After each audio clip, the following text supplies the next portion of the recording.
ಲಕ್ಷ್ಮಿ ಅವಳ ಚಿಕ್ಕಮ್ಮ ಕಾವೇರಿಯನ್ನು ಮಾತಾಡಿಸಲು ಬಂದಿರುತ್ತಾಳೆ. ಅದೇ ಸಮಯದಲ್ಲಿ ಅವರ ಚಿಕ್ಕಮ್ಮ ಕಾವೇರಿಯ ಮಗಳಾದ ಪ್ರಿಯಾ ಅಲ್ಲಿಗೆ ಅಳುತ್ತಾ ಬಂದು ಕುಳಿತಿರುತ್ತಾಳೆ. ಅವಳ ಮೈಯ ತುಂಬಾ ಬರೆಗಳೇ ಇರುತ್ತದೆ. ಅದನ್ನು ನೋಡಿ ಲಕ್ಷ್ಮಿಗೆ ತುಂಬಾನೇ ಗಾಬರಿಯಾಗುತ್ತದೆ. ಪ್ರಿಯಾ, ಇದೇನಿದು? ನಿನ್ ಮೈ ತುಂಬಾ ಬರೆಗಳು, ನೀನ್ ಯಾಕೆ ಅಳ್ತಾ ಇದೀಯಾ? ಯಾರಾದ್ರೂ ನಿನ್ಗೆ ಹೊಡೆದ್ರಾ? ಹೌದು ಕಣೆ ಲಕ್ಷ್ಮಿ, ನಾನು ಏನು ಮಾಡೋದು? ಮದುವೆಯಾಗಿ ಹೋದಾಗಿಂದ ನನ್ನ ಗಂಡ ಯಾವಾಗೂ ಹೀಗೆ ಮಾಡ್ತಾನೆ, ನನಗೆ ಬರೇ ಹೊಡಿತಾನೆ ಕಣೆ. ನಮ್ಮ ಅತ್ತೆಗೆ ಸಹ ಏನು ಕೇಳಲ್ಲ. ಲಕ್ಷ್ಮಿ, ಇವನ್ನೆಲ್ಲ ತಲೆಗೆ ಹಾಕೊಂಬೇಡ. ಇವೆಲ್ಲ ಕಾಮನ್ನು. ಗಂಡ ಹೆಂಡತಿ ಜಗಳ ಅಂದರೆ ಉಂಡು ಮಲ್ಗೋವರೆಗೂ ಅಷ್ಟೇ ಅಲ್ವಾ? ಪ್ರಿಯಾ, ನಿನ್ನ ಗಂಡ ಹೊಡೆದ ಅಂದ್ಬಿಟ್ಟು ನೀನು ಇಲ್ಲಿಗೆ ಬರೋದು ಸರಿನಾ? ಚಿಕ್ಕಮ್ಮ, ಏನು ಹೇಳ್ತಾ ಇದ್ದೀರಾ ನೀವು? ಗಂಡ ಹೊಡೆದಕ್ಕೆ ಅವರು ಇಲ್ಲಿಗೆ ಬಂದಿದ್ದಾರೆ. ನೀವು ನೋಡಿದ್ರೆ ಈ ಥರ ಹೇಳ್ತಿದ್ದೀರಾ? ಯಾವ ಗಂಡ ತಾನೇ ಹೊಡಿತಾನೆ? ಅದು ಕುಡಿದು ಬಂದು. ನೀವು ಪೊಲೀಸ್ ಕಂಪ್ಲೇಂಟ್ ಕೊಡಬೇಕಲ್ವಾ? ಅಯ್ಯೋ ಲಕ್ಷ್ಮಿ, ಇವೆಲ್ಲ ಕಾಮನ್ ಕಣೆ. ನೀನು ಮದುವೆ ಆದಾಗ ನಿನಗೆ ಅರ್ಥ ಆಗುತ್ತೆ. ಎಲ್ಲ ಮನೆಯಲ್ಲೂ ಇದೇ ರಾಮಾಯಣನೇ. ಗಂಡ ಬಂತಾನೆ, ಕುಡಿತಾನೆ, ಹೊಡಿತಾನೆ, ಇದೇ ಕತೆ. ಈ ಮಾತನ್ನು ಕೇಳಿಸಿಕೊಂಡು ಲಕ್ಷ್ಮಿ ಬೇಜಾರಿನಿಂದ ಅವಳ ಮನೆ ಒಳಗೆ ಹೋಗುತ್ತಾಳೆ. ಅಲ್ಲಿ ಅವಳ ತಾಯಿ ಮತ್ತು ಅವಳ ಅಜ್ಜಿ ಕುಳಿತಿರುತ್ತಾರೆ. ಅವಳ ಮನಸ್ಸಿನಲ್ಲಿರೋ ಪ್ರಶ್ನೆಯನ್ನು ಅವರ ಹತ್ರ ಕೇಳುತ್ತಾಳೆ. ಅಮ್ಮ, ನಾನು ಚಿಕ್ಕಮ್ಮನ್ನ ಮಾತಾಡ್ಸೋಣ ಅಂತ ಮನೆಗೆ ಹೋದಾಗ ಪ್ರಿಯಾ ಅಲ್ಲಿಗೆ ಬಂದ್ಲು. ಅವ್ರ ಗಂಡ ಅವಳಿಗೆ ಹೊಡೆದಾಕಿದ್ದಾನೆ ಅಮ್ಮ. ಮೈ ತುಂಬ ಬರೆಗಳು ಬಂದಿದೆ. ಚಿಕ್ಕಮ್ಮ ನೋಡಿದ್ರೆ ಕೇರೆ ಮಾಡ್ತಾ ಇಲ್ಲ. ಅಯ್ಯೋ, ಹೌದಾ ಮಗಳೇ? ಏನು ಮಾಡೋಕ್ಕಾಗುತ್ತೆ? ಈ ಗಂಡಸ್ರೇ ಅಷ್ಟೇ ಅಲ್ವಾ, ಕುಡಿದ್ಬಿಟ್ಟು ಬಂದು ಹೊಡಿತಾರೆ. ನಾವೇನು ಮಾಡೋಕ್ಕಾಗಲ್ಲಮ್ಮ. ಎಲ್ಲರ ಮನೆಯಲ್ಲೂ ಇದೇ ಸಮಸ್ಯೆ. ಹೌದು ಮಗಳೇ ಲಕ್ಷ್ಮಿ, ಎಲ್ಲರ ಮನೆಯಲ್ಲೂ ಇದೇ ಸಮಸ್ಯೆನೇ. ಗಂಡ ಸರಿಯಾಗಿದ್ದರೆ ಅತ್ತೆ ಸರಿ ಇರಲ್ಲ, ಅತ್ತೆ ಸರಿಯಾಗಿದ್ದರೆ ಗಂಡ ಸರಿ ಇರಲ್ಲ. ಇದೇ ರಾಮಾಯಣ. ಅದೇ ಸಮಯದಲ್ಲಿ ಲಕ್ಷ್ಮಿಯ ತಂದೆಯಾದ ಹರೀಶ್ ಅಲ್ಲಿಗೆ ಬರುತ್ತಾನೆ. ಮಗಳೇ, ನಿಮ್ಮಮ್ಮ ಮತ್ತು ನಿಮ್ಮ ಅಜ್ಜಿ ಹೇಳೋದನ್ನ ತಲೆಗೆ ಹಾಕ್ಕೊಂಬೇಡ ಸರಿನಾ? ನಾನು ನಿನಗೆ ಒಳ್ಳೆ ಕಡೆ ಗಂಡನ್ನೇ ಹುಡ್ಕೊಂಡು ಮದುವೆ ಮಾಡಿಸ್ತೀನಿ. ನೀನು ಖುಷಿಯಾಗಿರಮ್ಮ. ಏನ್ರಿ, ನೀವೇ ಅವಳಿಗೆ ಇಷ್ಟೊಂದು ಮುದ್ದು ಮಾಡ್ತಾ ಇದ್ದೀರಾ? ಅದಕ್ಕೆ ಅವಳು ತಲೆ ಮೇಲೆ ಕುತ್ಕೊಂಡಿರೋದು. ಒಳ್ಳೆ ಗಂಡು ಈಗಿನ ಕಾಲದಲ್ಲಿ ಎಲ್ಲಿ ಸಿಗ್ತಾನೆ? ಒಳ್ಳೆ ಗಂಡು ಸಿಕ್ಕಿದ್ರು ಒಳ್ಳೆ ಅತ್ತೆ ಸಿಗಬೇಕಲ್ಲ ಅವಳಿಗೆ. ಹೌದು ಹೌದು, ಒಳ್ಳೆ ಅತ್ತೆ ಸಿಗಬೇಕು, ಇಲ್ಲ ಒಳ್ಳೆ ಗಂಡ ಸಿಗಬೇಕು. ಈಗಿನ ಕಾಲದಲ್ಲಿ ಸಿಗಲ್ಲ. ಆದರೂ ನಿನ್ನ ಮಗಳಿಗೆ ಏನು ಮಾಡ್ತೀಯ ನೋಡು. ಮಗಳೇ, ಇವ್ರು ಹೇಳೋದನ್ನು ತಲೆಗೆ ಹಾಕೊಂಬೇಡ. ನಾನು ನಿನಗೆ ಒಳ್ಳೆ ಸಂಬಂಧ ಹುಡುಕ್ತೀನಿ ಸರಿನಾ? ಮದುವೆಗೆ ರೆಡಿ ಆಗು ನೀನು, ಸಾಕು. ಅಲ್ಲ ಅಮ್ಮ, ಗಂಡ ಸರಿ ಇಲ್ಲ ಅಂದರೆ ಅತ್ತೆ ಸರಿ ಇರಲ್ಲ, ಅತ್ತೆ ಸರಿ ಇದ್ದರೆ ಗಂಡ ಸರಿ ಇರಲ್ಲ ಅಂತಾರಲ್ವಾ? ಮತ್ತು ನಮ್ಮ ಮನೆಗೆಲ್ಲ ಚೆನ್ನಾಗೇ ಇದೆ ಅಲ್ವಾ ಅಮ್ಮ? ಹೇಳು, ನೀನೇ ಹೇಳು, ನೀನು ಚೆನ್ನಾಗಿದೆಯಲ್ವಾ ಇಲ್ಲಿ? ಲಕ್ಷ್ಮಿ, ಏನು ಹೇಳ್ತಾ ಇದೀಯ ನೀನು? ನಾನು ಸಹ ಹೊಸದಾಗಿ ಮದುವೆ ಆಗಿ ಬಂದಾಗ ನಾನು ಇದನ್ನೆಲ್ಲ ಅನುಭವಿಸಿದ್ದೀನಿ. ಇವಾಗ ಸ್ವಲ್ಪ ವಯಸ್ಸಾಗಿದೆ ಅವ್ರಿಗೆ ಅಷ್ಟೇ, ಸುಮ್ಮನೆ ಇದ್ದಾರೆ. ಏ ಯಶೋದಾ, ಎಲ್ಲೇ ಹೋದೆ? ನನಗೆ ಬಿಸಿ ಬಿಸಿ ನೀರು ತಗೊಂಡು ಬಾ, ಕುಡಿಬೇಕನ್ನಿಸ್ತೈತೆ. ಯಾವಾಗಿಂದ ಕರಿತಾ ಇದ್ದೀನಿ, ಬರ್ತಾಳ ಇಲ್ಲ ನೋಡು. ಇವಳು ಕಿವಿಗೆ ಬೀಳಲ್ಲ. ಕೇಳಿಸ್ಕೊಂಡ್ಯಾ ಲಕ್ಷ್ಮಿ, ನಿಮ್ಮ ಅಜ್ಜಿ ಆವಾಜ್ ಹಾಕೋದು? ಇವಾಗಾದರೂ ವಯಸ್ಸಾಗಿದೆ, ಸ್ವಲ್ಪ ಕಮ್ಮಿನೇ. ಮುಂಚೆ ಇನ್ನು ಯವ್ವನದಲ್ಲಿ ಇನ್ನೂ ಎಷ್ಟು ಆವಾಜ್ ಹಾಕಿದ್ರು ಹೇಳು ನನ್ನ ಮೇಲೆ? ಸರಿ, ಹೋಗ್ಬಿಟ್ಟು ಬರ್ತೀನಿ ಇರು. ಇವನ್ನೆಲ್ಲ ನೋಡಿ ಲಕ್ಷ್ಮಿಯ ಮನಸ್ಸಿನಲ್ಲಿ ಆಲೋಚನೆ ಹುಟ್ಟುತ್ತದೆ. ಅವಳಿಗೆ ಮದುವೆಯೇ ಮಾಡಿಕೊಳ್ಳಬಾರದು ಅಂತ ಮನಸ್ಸಿನಲ್ಲಿ ಯೋಚಿಸುತ್ತಾ ಇರುತ್ತಾಳೆ. ಲಕ್ಷ್ಮಿ, ನಾನು ನನ್ನ ಗಂಡನ ಮನೆಗೆ ಹೋಗ್ತಾ ಇದ್ದೀನಿ. ನೀನು ಆತರದಲ್ಲಿ ಯಾವುದೇ ನಿರ್ಧಾರ ತಗೊಬೇಡ ಕಣೆ. ಗಂಡ ಸರಿ ಇರಲ್ಲ ಅಂದರೆ ಅತ್ತೆ ಸರಿ ಇರಲ್ಲ. ಒಂದು ಸರಿ ಯೋಚನೆ ಮಾಡು. ನಾನು ಹೋಗ್ಬಿಟ್ಟು ಬರ್ತೀನಿ ಕಣೆ.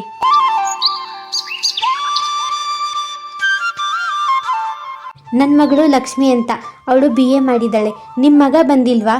ನಿಮ್ಮ ಮಗ ಬಂದಿದ್ರೆ ನನ್ನ ಮಗಳು ಸಹ ಒಂದ್ಸರಿ ನೋಡ್ತಿದ್ಲು. ನಮ್ಮ ಮಗಳು ನಿಮಗೆ ಇಷ್ಟ ಆಯಿತಾ? ನೀವೇ ಹೇಳ್ತೀರಾ? ಅರೆ ಸಂಬಂಧಿಕರೇ, ನನ್ನ ಮಗ ಬ್ಯುಸಿಯಾಗಿದ್ದಾನೆ. ಅವನು ಆಫೀಸ್ ಕೆಲಸಕ್ಕೆ ಹೋಗ್ತಾನೆ ಅಲ್ವಾ? ಅದಕ್ಕೆ ಹುಡುಗಿನ ನಾನೇ ಸೆಲೆಕ್ಟ್ ಮಾಡೋಕ್ಕೆ ಬಂದೆ. ನನಗೆ ಈ ಹುಡುಗಿ ಫೋಟೋ ನೋಡಿದ ತಕ್ಷಣವೇ ಇಷ್ಟ ಆಯಿತು. ವಾವ್, ಇದಂತೂ ಕೇಳೋಕ್ಕೆ ಅದ್ಭುತವಾಗೇ ಇದೆ. ನನ್ನ ಮಗಳು ಫೋಟೋ ನೋಡಿದ ತಕ್ಷಣ ನಿಮಗೆ ಇಷ್ಟ ಆಯಿತಾ? ಸರಿ, ವರದಕ್ಷಿಣೆ ಏನಾದರೂ ಕೊಡಬೇಕಾ ನಾವು? ಎಷ್ಟು ತಗೊತೀರಾ ವರದಕ್ಷಿಣೆ? ಏನು? ಅರೆ, ನಮಗೆ ವರದಕ್ಷಿಣೆ ಎಲ್ಲ ಬೇಕಾಗಿಲ್ಲ. ನೀವು ನಿಮ್ಮ ಕೈಯಾರೆ ಮದುವೆ ಮಾಡಿ ಕೊಟ್ಟರೆ ಅಷ್ಟೇ ಸಾಕು. ಈ ಮನೆ ಲಕ್ಷ್ಮಿ ನಮ್ಮ ಮನೆ ಲಕ್ಷ್ಮಿಯಾಗಿ ಬರಲಿ, ಅಷ್ಟೇ ನಮಗೆ ಬೇಕಾಗಿರೋದು. ದಿನ ಕಳೆದಂತೆ ಲಕ್ಷ್ಮಿಯ ಮದುವೆ ಭರತ್ ಎಂಬುವ ಹುಡುಗನ ಜೊತೆಗೆ ನಡೆಯುತ್ತದೆ. ಮದುವೆಯ ನಂತರ ಭರತ್ನ ಪರಿವಾರವೆಲ್ಲ ಆರತಿ ತಟ್ಟೆ ಹಿಡಿದು ಮನೆಯ ಅಂಗಳದಲ್ಲಿ ಕಾಯುತ್ತಾ ಇರುತ್ತಾರೆ. ಅಮ್ಮ, ಬೇಗ ಆರತಿ ಮಾಡು, ಒಳಗಡೆ ಹೋಗಬೇಕು. ನನಗೆ ನಿಂತು ಕಾಲೆಲ್ಲ ನೋವು ಬರ್ತಿದೆ. ಸಾಕು, ಸುಮ್ಮನೆ ಇರೋ ಭರತ್. ನೀನೊಬ್ಬನೇ ನಾನು ನಿಂತಿದ್ದು. ನನ್ನ ಸೊಸೆ ಕೂಡ ನಿಂತಿದ್ಲು ಅಲ್ವಾ? ಅವಳಿಗೆ ಕಾಲು ನೋವು ಬರೋದಿಲ್ವಾ? ಏನು ಮಾತಾಡ್ತೀಯ ನೋಡು, ಇರು ಸ್ವಲ್ಪ ಹೊತ್ತು, ಆರತಿ ಮಾಡ್ತೀನಿ. ಆಗಿಂದಾಗ ಲಕ್ಷ್ಮಿ ಯೋಚಿಸುತ್ತಾಳೆ, ಮದುವೆ ಆಗಿ ಇನ್ನೂ 24 ಗಂಟೆ ಆಗಿಲ್ಲ, ಆಗಲೇ ನನ್ನ ಗಂಡ ಈ ಥರ ಆವಾಜ್ ಆಗ್ತಾ ಇದ್ದಾರೆ. ನಮ್ಮ ಅತ್ತೆ ಇವಾಗ ಮಾತ್ರ ಖುಷಿಯಾಗಿ ಮಾತಾಡ್ತಿದ್ದಾರೆ, ಆಮೇಲೆ ಏನು ಕಾದಿದೆಯೋ ಏನೋ. ಅಮ್ಮ ಲಕ್ಷ್ಮಿ, ನೀನು ಯೋಚನೆ ಮಾಡಬೇಡ, ಅವನು ಹಾಗೆ ಸ್ವಲ್ಪ ಕೋಪಿಷ್ಟ, ಸರಿನಾ? ನೀನು ತಲೆಗೆ ಹಾಕೊಂಬೇಡ ಕಣಮ್ಮ ಹಾಗೆಂದು ಹೇಳಿ ಆರತಿ ಮಾಡುತ್ತಾಳೆ. ಆ ನಂತರ ಲಕ್ಷ್ಮಿ ಎಲ್ಲರ ಕಾಲಿಗೆ ಬಿದ್ದು ನಮಸ್ಕರಿಸುತ್ತಾಳೆ. ಲಕ್ಷ್ಮಿ ಅತ್ತಿಗೆ, ನಾನು ನಿಮ್ಮ ನಾದಿನಿ ಅಂತ, ನನ್ನ ಹೆಸರು ಲತಾ. ಸರಿ ಬನ್ನಿ, ನಾನು ನಿಮ್ಮ ಕೋಣೆ ತೋರಿಸ್ತೀನಿ. ಲಕ್ಷ್ಮಿ ಮೊದಲನೇ ರಾತ್ರಿ ಅವಳ ಕೋಣೆಯಲ್ಲಿ ಕುಳಿತಿರುತ್ತಾಳೆ. ಅದೇ ಸಮಯದಲ್ಲಿ ಭರತ್ ಅಲ್ಲಿಗೆ ಬರುತ್ತಾನೆ. ಆದರೆ ಒಂದು ಮಾತು ಸಹ ಆಡುವುದಿಲ್ಲ. ಹಾಗೆಯೇ ಹೋಗಿ ಬೆಡ್ಶೀಟ್ ಹಾಕ್ಕೊಂಡು ಮಲಗುತ್ತಾನೆ. ಲಕ್ಷ್ಮಿ ಇದನ್ನು ನೋಡಿ ಅವಳು ಸಹ ಒಂದು ಮಾತಾಡದೆ ಮಲಗುತ್ತಾಳೆ. ಬೆಳಿಗ್ಗೆ ಆಗಿರುತ್ತದೆ. ಲಕ್ಷ್ಮಿ ಇನ್ನೂ ಸಹ ಮಲಗೇ ಇರುತ್ತಾಳೆ. ಭರತ್ ಎದ್ದು ಆಗಲೇ ಕೆಲಸಕ್ಕೆ ಹೋಗಿರುತ್ತಾನೆ. ಅದೇ ಸಮಯದಲ್ಲಿ ಅವಳ ಅತ್ತೆ ಭವಾನಿ ಅಲ್ಲಿಗೆ ಬರುತ್ತಾಳೆ.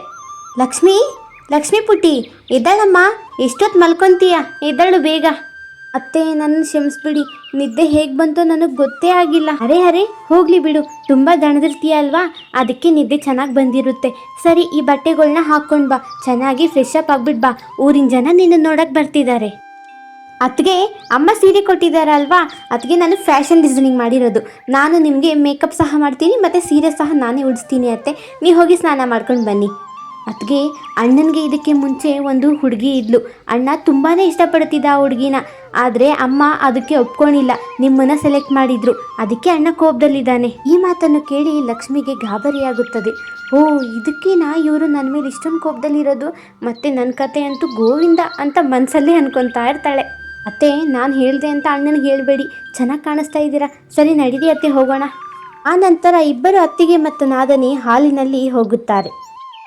ಊರಿನ ಜನರೆಲ್ಲ ಹೊಸ ಸೊಸೆ ಲಕ್ಷ್ಮಿಯನ್ನು ನೋಡಲು ಬಂದಿರುತ್ತಾರೆ. ಹಾಗೆ ಎಲ್ಲರೂ ಮಾತನಾಡುತ್ತಾ ನಿಂತಿರುತ್ತಾರೆ. ಅದೇ ಸಮಯದಲ್ಲಿ ಲಕ್ಷ್ಮಿ ಅಲ್ಲಿಗೆ ಬರುತ್ತಾಳೆ. ಭವಾನಿ ಅಕ್ಕ, ನಿನ್ನ ಸೆಲೆಕ್ಷನ್ ಅಂತೂ ಸೂಪರು. ಇಷ್ಟೊಂದು ಚೆನ್ನಾಗಿರೋ ಹುಡುಗಿನ ಅದು ಹೇಗೆ ಸೆಲೆಕ್ಟ್ ಮಾಡಿದೆ? ಚೆನ್ನಾಗಿದ್ದಾಳಕ್ಕ ನಿನ್ನ ಸೊಸೆ, ಬೆಳ್ಳಗೆ ಪಳಪಳ ಅಂತ ಹೊಳಿತಾ ಇದ್ದಾಳೆ. ಮತ್ತು ನನ್ನ ಸೊಸೆ ಸುಮ್ಮನೆನಾ? ನನ್ನ ಸೊಸೆ ಟೇಸ್ಟು. ಅದಕ್ಕೆ ಅವಳು ಕೂಡ ಅವಳ ಸೊಸೆನ ಅಷ್ಟೊಂದು ಚೆನ್ನಾಗಿರೋ ಹುಡುಗಿನ ಆಯ್ಕೆ ಮಾಡಿದ್ದಾಳೆ. ನನಗೆ ನನ್ನ ಬಂಗಾರ ನನ್ನ ಸೊಸೆ. ಅದೇ ಸಮಯದಲ್ಲಿ ಭರತ್ ಆಫೀಸ್ನಿಂದ ಬ್ಯಾಗನ್ನು ಹಿಡಿದುಕೊಂಡು ಅವನ ಕೋಣೆಗೆ ಹೋಗುತ್ತಾ ಇರುತ್ತಾನೆ. ಇದನ್ನು ನೋಡಿ ಅಲ್ಲಿರುವ ಹೆಂಗಸು ಹೇಳುತ್ತಾಳೆ, ಅರೆ, ನಿಮ್ಮ ಮಗ ಭರತ್ ಅಂತೂ ಹಾಗೆ ಹೋಗ್ಬಿಟ್ಟ. ಇಲ್ಲಿ ಬಂದು ಕುತ್ಕೊಬೇಕಲ್ವಾ ಅವ್ರ ಹೆಂಡತಿ ಪಕ್ಕದಲ್ಲಿ. ಅರೆ ಸುಶೀಲಾ, ಹೋಗ್ಲಿ ಬಿಡು, ಅವನು ಇವಾಗ ಕೆಲಸದಿಂದ ಬಂದಿದ್ದಾನೆ, ಸ್ವಲ್ಪ ಫ್ರೆಶ್ ಅಪ್ ಬರೇ ಆಗಬೇಕು ಅಲ್ವಾ. ಜನರೆಲ್ಲ ಹೋದ ನಂತರ ಲಕ್ಷ್ಮಿ ಕೋಣೆಗೆ ಬರುತ್ತಾಳೆ. ಭರತ್ ಅವನ ಕಂಪ್ಯೂಟರ್ ಮುಂದೆ ಕುಳಿತುಕೊಂಡು ಕೆಲಸವನ್ನು ಮಾಡುತ್ತಾ ಇರುತ್ತಾನೆ. ಲಕ್ಷ್ಮಿ ಭಯದಿಂದ ಅವನನ್ನೇ ನೋಡುತ್ತಾ ಇರುತ್ತಾಳೆ. ನೋಡು, ಆಫೀಸ್ನಲ್ಲಿ ನಾಳೆ ಇಂಪಾರ್ಟೆಂಟ್ ಮೀಟಿಂಗ್ ಇದೆ. ನನಗೆ ನನ್ನ ಬಿಳಿ ಶರ್ಟು ಐರನ್ ಮಾಡಿ ಇಕ್ಕಿರು, ಮತ್ತು ಬೇಕಾಗಿರೋ ಫೈಲ್ಗಳನ್ನೆಲ್ಲ ಎತ್ತಿಡು. ನಾಳೆ ಒಂಚೂರು ಸಹ ಲೇಟ್ ಆಗಬಾರ್ದು.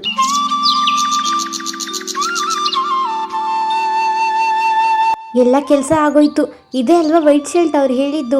ನಾನು ಇದನ್ನು ಐರನ್ ಮಾಡಿ ಇಕ್ತೀನಿ, ಅವ್ರಿಗೆ ಇನ್ನೂ ಖುಷಿಯಾಗುತ್ತೆ. ಹಾಗೆಂದು ಹೇಳಿ ಲಕ್ಷ್ಮಿ ಆ ಶರ್ಟನ್ನು ತೆಗೆದುಕೊಂಡು ಐರನ್ ಮಾಡಲು ಶುರು ಮಾಡುತ್ತಾಳೆ. ಅದೇ ಸಮಯದಲ್ಲಿ ಅವಳ ಅತ್ತೆ ಕರೆಯುತ್ತಾಳೆ. ಅವಳ ಅತ್ತೆ ಕರೆದಳೆಂದು ಅಲ್ಲಿಂದ ಹೊರಟು ಹೋಗುತ್ತಾಳೆ. ಐರನ್ ಬಾಕ್ಸ್ನ ಹಾಗೇ ಇಟ್ಟು, ಲಕ್ಷ್ಮಿ, ನಾನು ನಿನಗೆ ಒಂದು ಕೆಲಸ ಹೇಳಿದ್ದೆ, ನಿನಗೆ ಒಂದು ಕೆಲಸ ಸರಿಯಾಗಿ ಮಾಡೋಕ್ಕಾಗೋದಿಲ್ವಾ? ನನ್ನ ಬಿಳೆ ಶರ್ಟು, ಆಫೀಸ್ಗೆ ಲೇಟ್ ಆಗ್ತಿದೆ, ಮೀಟಿಂಗ್ ಇದೆ, ಸುಟ್ಟಾಕ್ಬಿಟ್ಟಲ್ಲೇ ನೀನು. ಮಗನೇ ಭರತ್, ಸಾಕು, ಸುಮ್ಮನೆ ಇರೋ. ಸೊಸೆ ಮೇಲೆ ರೇಗಾಡಬೇಡ. ಅವಳಿಗೇನು ಗೊತ್ತಿತ್ತು, ನಾನು ಕರೆದೆ ಅಂತ ಅವಳು ಬಂದ್ಲು. ಇದೊಂದೇನ ಶೆಲ್ಟ್ ಇರೋದು, ಹೊಸ ಶೆಲ್ಟ್ ತೊಗೊಂಡ್ರೆ ಆಯಿತು ಬಿಡು.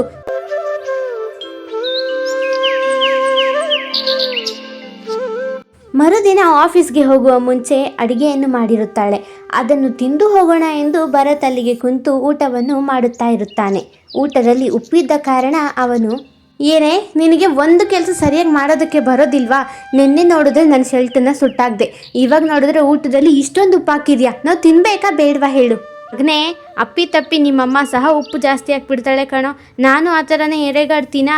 ಅವ್ರಿಗೆ ಎಷ್ಟು ಕೆಲಸ ಇರುತ್ತೆ ಗೊತ್ತಾ ಮನೆಯಲ್ಲಿ, ಅರ್ಥ ಮಾಡ್ಕೊಬೇಕು. ಹೋಗ್ಲಿ ಬಿಡಪ್ಪ. ಹೇಳ್ರೆ ನಿಮ್ಮ ಮುದ್ದಿನ ಮಗನಿಗೆ ಯಾವಾಗ ನೋಡಿದ್ರು ನನ್ನ ಸೊಸೆ ಮೇಲೆ ರೇಗಾಡ್ತಾನೆ ಇರ್ತಾನೆ. ಸ್ವಲ್ಪ ಸಹ ಅರ್ಥ ಮಾಡ್ಕೊಂಡಿದ್ದಿಲ್ಲ, ಹೆಣ್ಮಕ್ಳು ಸಹ ಮನೇಲಿ ಕಷ್ಟಪಡ್ತಾರೆ ಅಂತ. ಸೊಸೆ, ಅವ್ನು ಹೇಳೋದನ್ನೆಲ್ಲ ತಲೆಗೆ ಹಾಕೊಂಬೇಡ. ಆಫೀಸ್ನಲ್ಲಿ ತಲೆ ತಿಂದರೆ ಮನೆಗೆ ಬಂದು ಅವ್ನು ನಮಗೆ ತಲೆ ತಿಂತಾನೆ. ಬಾ, ಹೊರಗಡೆ ಹೋಗೋಣ, ತರಕಾರಿ ತಗೊಂಡು ಬರೋಣ. ಹಾಗೆಂದು ಹೇಳಿ ಅತ್ತೆ ಮತ್ತು ಸೊಸೆ ಇಬ್ಬರು ತರಕಾರಿಯನ್ನು ತೆಗೆದುಕೊಂಡು ಬರಲು ಮಾರ್ಕೆಟ್ಗೆ ಹೋಗುತ್ತಾರೆ.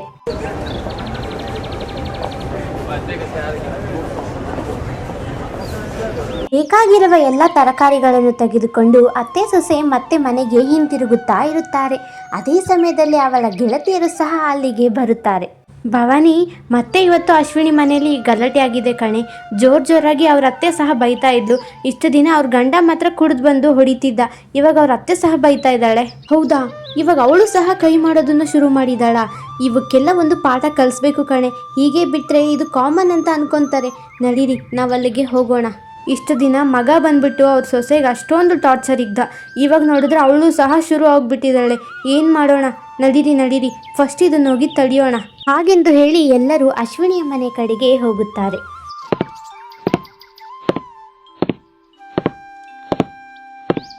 ಅಶ್ವಿನಿ ಮನೆಯಲ್ಲಿ ಹೋಗಿ ನೋಡುತ್ತಾರೆ. ಅವಳ ಸೊಸೆ ಅಳುತ್ತಾ ಕುಂತಿರುತ್ತಾಳೆ. ಇದನ್ನು ನೋಡಿ, ಅಶ್ವಿನಿ ಅಕ್ಕ ಸಾಕು ನಿಲ್ಸು. ಇಷ್ಟು ದಿನ ನಿನ್ನ ಮಗ ಮಾಡಿದ್ದು ಸಾಲ್ದಾ? ಆ ಹುಡುಗಿಗೆ ಅದು ಎಷ್ಟು ಹಿಂಸೆ ಇಕ್ತೀರಾ? ನಿಮಗೆ ಸ್ವಲ್ಪ ಆದರೂ ಕರುಣೆ ಅನ್ನೋದು ಇದೆಯಾ? ಲಕ್ಷ್ಮಿಯ ಮನಸ್ಸಿನಲ್ಲಿ ಕರುಣೆ ಹುಟ್ಟಿ ಅವಳು ಆ ಸೊಸೆಯ ಹತ್ತಿರ ಹೋಗಿ ತಲೆಯನ್ನು ಸವರುತ್ತಾಳೆ. ಅದೇ ಸಮಯದಲ್ಲಿ ಪ್ರಿಯಾ ಹಿಂದಕ್ಕೆ ತಿರುಗಿ ನೋಡಿದಾಗ ಲಕ್ಷ್ಮಿಗೆ ಗಾಬರಿಯಾಗುತ್ತದೆ. ಅವಳು ಅವಳ ಚಿಕ್ಕಮ್ಮನ ಮಗಳು ಪ್ರಿಯಾ ಎಂದು ಗೊತ್ತಾಗುತ್ತದೆ. ಪ್ರಿಯಾ, ನೀನಾ? ಇದು ನಿಮ್ಮತ್ತೆ ಮನೆನಾ? ನನಗೆ ಗೊತ್ತೇ ಆಗಿಲ್ಲ ನೀನು ಇಷ್ಟೊಂದು ನೋವು ಅನುಭವಿಸ್ತಾ ಇದೆಯಾ ಅಂತ. ಈ ಥರ ಹೆಣ್ಣು ಮಕ್ಕಳ ಮೇಲೆ ದೌರ್ಜನ್ಯ ಮಾಡ್ತೀರಲ್ವಾ? ನಿಮ್ಗೇನು ಅನ್ಸೋದಿಲ್ವಾ? ನೀನು ಸಹ ಒಂದು ಹೆಣ್ಣು ಅಂತ ನಿನಗೆ ಅರ್ಥ ಆಗಲ್ವಾ? ಪೊಲೀಸ್ ಕಂಪ್ಲೇಂಟ್ ಮಾಡ್ತೀನಿ ನಾನು ಇವಾಗಲೇ. ಹೌದು ಪ್ರಿಯಾ, ನೀನು ಭಯ ಬೀಳಬೇಡ, ನಾವಿದ್ದೀವಿ ನಿಮ್ಮ ಜೊತೆ. ನಾನು ಪೊಲೀಸ್ ಕಂಪ್ಲೇಂಟ್ ಮಾಡ್ತೀನಿ ಇರು. ಅಯ್ಯೋ ಬೇಡ ಲಕ್ಷ್ಮಿ, ಎಷ್ಟೇ ಆದರೂ ನನ್ನ ಗಂಡ ನಮ್ಮತ್ತೆ ಅಲ್ವಾ, ಅವ್ರು ಹೊಡಿತಾರೆ ಬಡಿತಾರೆ. ಇದು ನನ್ನ ಮನೆ ಕಣೆ, ಸುಮ್ಮನೆ ಇದರಲ್ಲಿ ಮಧ್ಯೆ ಬರಬೇಡ, ಎಲ್ಲ ಸರಿ ಹೋಗುತ್ತೆ. ಪ್ರಿಯಾಳ ಈ ಮಾತನ್ನು ಕೇಳಿ ಅವಳ ಗಂಡ ಮತ್ತು ಅತ್ತೆಯ ಮನಸ್ಸು ಕರಗು ಹೋಗುತ್ತದೆ. ಪ್ರಿಯಾ, ನನ್ನಿಂದ ತಪ್ಪಾಗಿ ಹೋಗ್ಬಿಡ್ತಮ್ಮ, ಕ್ಷಮಿಸ್ಬಿಡು ನನ್ನನ್ನು. ನಾನು ಸುಮ್ಮನೆ ಎಲ್ಲ ಕೋಪ ನಿನ್ನ ಮೇಲೆ ಹಾಕ್ದೆ. ಸೊಸೆ, ನಾನು ಇಷ್ಟು ಹಿಂಸೆ ಕೊಟ್ಟರು ಸಹ ನೀನು ಕಂಪ್ಲೇಂಟ್ ಬೇಡ ಅಂತಂದಲ್ಲಮ್ಮ. ನಾನು ಕ್ಷಮಿಸ್ಬಿಡಮ್ಮ, ನಿನ್ನಂಥ ಸೊಸೆ ಪಡೆಯೋದಕ್ಕೆ ನಾನೇ ಪುಣ್ಯ ಮಾಡಿದ್ದೀನಿ. ಹಾಗೆ ಬರ್ರಿ ದಾರಿಗೆ. ಇನ್ನೊಂದು ಸರಿ ಏನಾದರೂ ಈ ಹುಡುಗಿ ಮೇಲೆ ಕೈ ಎತ್ತದು ನನಗೆ ಗೊತ್ತಾಗಬೇಕು, ನಾನೇ ಕಂಪ್ಲೇಂಟ್ ಕೊಡ್ತೀನಿ. ಸೊಸೆನ ಲಕ್ಷ್ಮಿ ಥರ ನೋಡ್ಕೊಬೇಕು, ಹಾಳು ಥರ ಅಲ್ಲ. ಅತ್ತೆ, ನಾನು ಏನೋ ಅಂದ್ಕೊಂಡಿದ್ದೆ, ನೀವು ತುಂಬ ಒಳ್ಳೆಯವರತ್ತೆ. ಇವತ್ತೇ ನನಗೆ ನಿಮ್ಮ ಬುದ್ಧಿ ಗೊತ್ತಾಯಿತು. ಎಲ್ಲ ಅತ್ತೆಂದರೂ ಒಂದೇ ಥರ ಇರಲ್ಲ ಅಂತ, ಈ ಥರ ಸಪೋರ್ಟ್ ಮಾಡೋರು ಇರ್ತಾರೆ ಅಂತ. ಹೋಗಲಿ ಬಿಡಮ್ಮ ಸೊಸೆ, ಇವೆಲ್ಲ ಕಾಮನ್ನು. ಈಗಿನ ಜನರಿಗೆ ಅರ್ಥನೇ ಆಗೋದಿಲ್ಲ. ಅವರು ಒಂದು ಹೆಣ್ಣು ಇನ್ನೊಂದು ಹೆಣ್ಣಿಗೆ ನೋವು ಕೊಟ್ಟರೆ ಅದು ಹೇಗೆ ನೋಡ್ಕೊಂಡಿರ್ತಾರೋ ಏನೋ.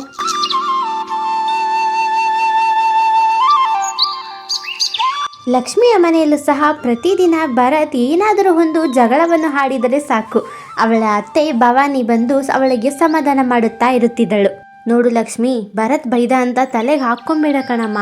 ಅವನು ಕೆಲ್ಸಕ್ಕೆ ಟೆನ್ಷನಲ್ಲಿ ಇರ್ತಾನೆ ಅಲ್ವಾ. ನಾನು ಅವನಿಗೆ ಒಂದಲ್ಲ ಒಂದಿನ ಪಾಠ ಕಲಿಸ್ತೀನಿ, ನೀನು ಬೇಜಾರು ಮಾಡ್ಕೊಬೇಡ. ಅಮ್ಮ ಎಷ್ಟು ಹೇಳಿದ್ರು ಅದಕ್ಕೆ ಬೇಜಾರಲ್ಲೇ ಇದ್ದಾರೆ. ನಾವು ಸುಮ್ಮನೆ ಆಚೆ ಕಡೆ ಹೋಗ್ಬಿಟ್ಟು ಬರೋಣ ಅಮ್ಮ, ಇಲ್ಲ ರೆಸ್ಟೋರೆಂಟ್ಗೆ ಹೋಗೋಣ. ಹೊಸ ರೆಸ್ಟೋರೆಂಟು ಓಪನ್ ಆಗಿದೆ. ಇಲ್ಲ ಲತಾ, ನೀವು ಮತ್ತು ಅತ್ತೆ ಹೋಗ್ಬಿಟ್ಟು ಬನ್ನಿ, ನಾನು ಎಲ್ಲಿಗೂ ಬರಲ್ಲ. ನನಗೆ ಬೇಜಾರಾಗ್ತಾ ಇದೆ, ನಾನು ಎಲ್ಲೂ ಬರಲ್ಲ. ನೀವು ಹೋಗ್ಬಿಟ್ಟು ಬನ್ನಿ, ನೀವೇ ತಿನ್ಬಿಟ್ಟು ಬನ್ನಿ, ನನಗೇನು ಹಸಿವಿಲ್ಲ. ಲಕ್ಷ್ಮಿ, ಇದಂತೂ ಜಾಸ್ತಿ ಆಯಿತು. ನಾವಿಬ್ಬರು ಇಷ್ಟು ಪ್ರೀತಿಯಿಂದ ಕರಿತಾ ಇದ್ದೀವಿ, ನೀನು ನೋಡಿದ್ರೆ ಬರಲ್ಲ ಅಂತೀಯ. ಇದು ನನ್ನ ಆರ್ಡರು, ನಡಿ ಹೋಗೋಣ. ಹಾಗೆಂದು ಹೇಳಿ ಅತ್ತೆ, ಸೊಸೆ ಮತ್ತು ನಾದನಿ ಇಬ್ಬರು ಕಾರನ್ನು ಹೆಕ್ಕಿ ಹೊಸ ರೆಸ್ಟೋರೆಂಟ್ಗೆ ಹೋಗುತ್ತಾರೆ. ರೆಸ್ಟೋರೆಂಟ್ನಲ್ಲಿ ಆರ್ಡರ್ ಮಾಡಿ ಕುಳಿತಿರುತ್ತಾರೆ. ಅದೇ ಸಮಯದಲ್ಲಿ ಲತಾ, ಅಮ್ಮ ಸ್ವಲ್ಪ ಹಿಂದೆ ತಿರುಗಿ ನೋಡು, ನಮ್ಮ ಭರತಣ್ಣ ಇಷ್ಟಪಡ್ತಾ ಇದ್ದಿದ್ದು ಹುಡುಗಿ ಅಲ್ವಾ ಅವಳು, ಮಾನಸ. ಇಲ್ಲಿ ನೋಡಿದ್ರೆ ಯಾವುದೋ ಬೇರೆ ಹುಡುಗನ ಜೊತೆ ಇದ್ದಾಳೆ. ಇವಾಗಲೇ ಅಣ್ಣನಿಗೆ ಫೋನ್ ಮಾಡಿ ಕರಿತೀನಿ. ಅರೆ ಲತಾ, ಹೋಗ್ಲಿ ಬಿಡು, ಅವ್ರು ಏನಾದರೂ ಮಾಡ್ಕೊಳ್ಳಿ. ನೀನು ಇವಾಗ ನಿಮ್ಮ ಅಣ್ಣನಿಗೆ ಫೋನ್ ಮಾಡಿದ್ರೆ ಇಲ್ಲಿ ಬಂದು ಜಗಳ ಆಗುತ್ತೆ. ಸುಮ್ಮನೆ ಯಾಕವೆಲ್ಲ ಹೇಳು. ಸೊಸೆ, ನಿನಗೆ ಅರ್ಥ ಆಗೋದಿಲ್ಲ. ಅವನು ಪ್ರೇಮ ಕುರುಡು ಅಂತ ಅನ್ಕೊಂಡ್ಬಿಟ್ಟಿದ್ದಾನೆ. ಇವಾಗ ಬಂದು ನೋಡ್ಲಿ, ಅವನು ಇಷ್ಟಪಡೋ ಹುಡುಗಿ ಈ ಥರ ಮೋಸ ಮಾಡ್ತಾ ಇದ್ದಾಳೆ ಅಂತ. ಅವಾಗಾದರೂ ಅವನಿಗೆ ಬುದ್ಧಿ ಬರುತ್ತೆ. ನೀನು ಫೋನ್ ಮಾಡೆ.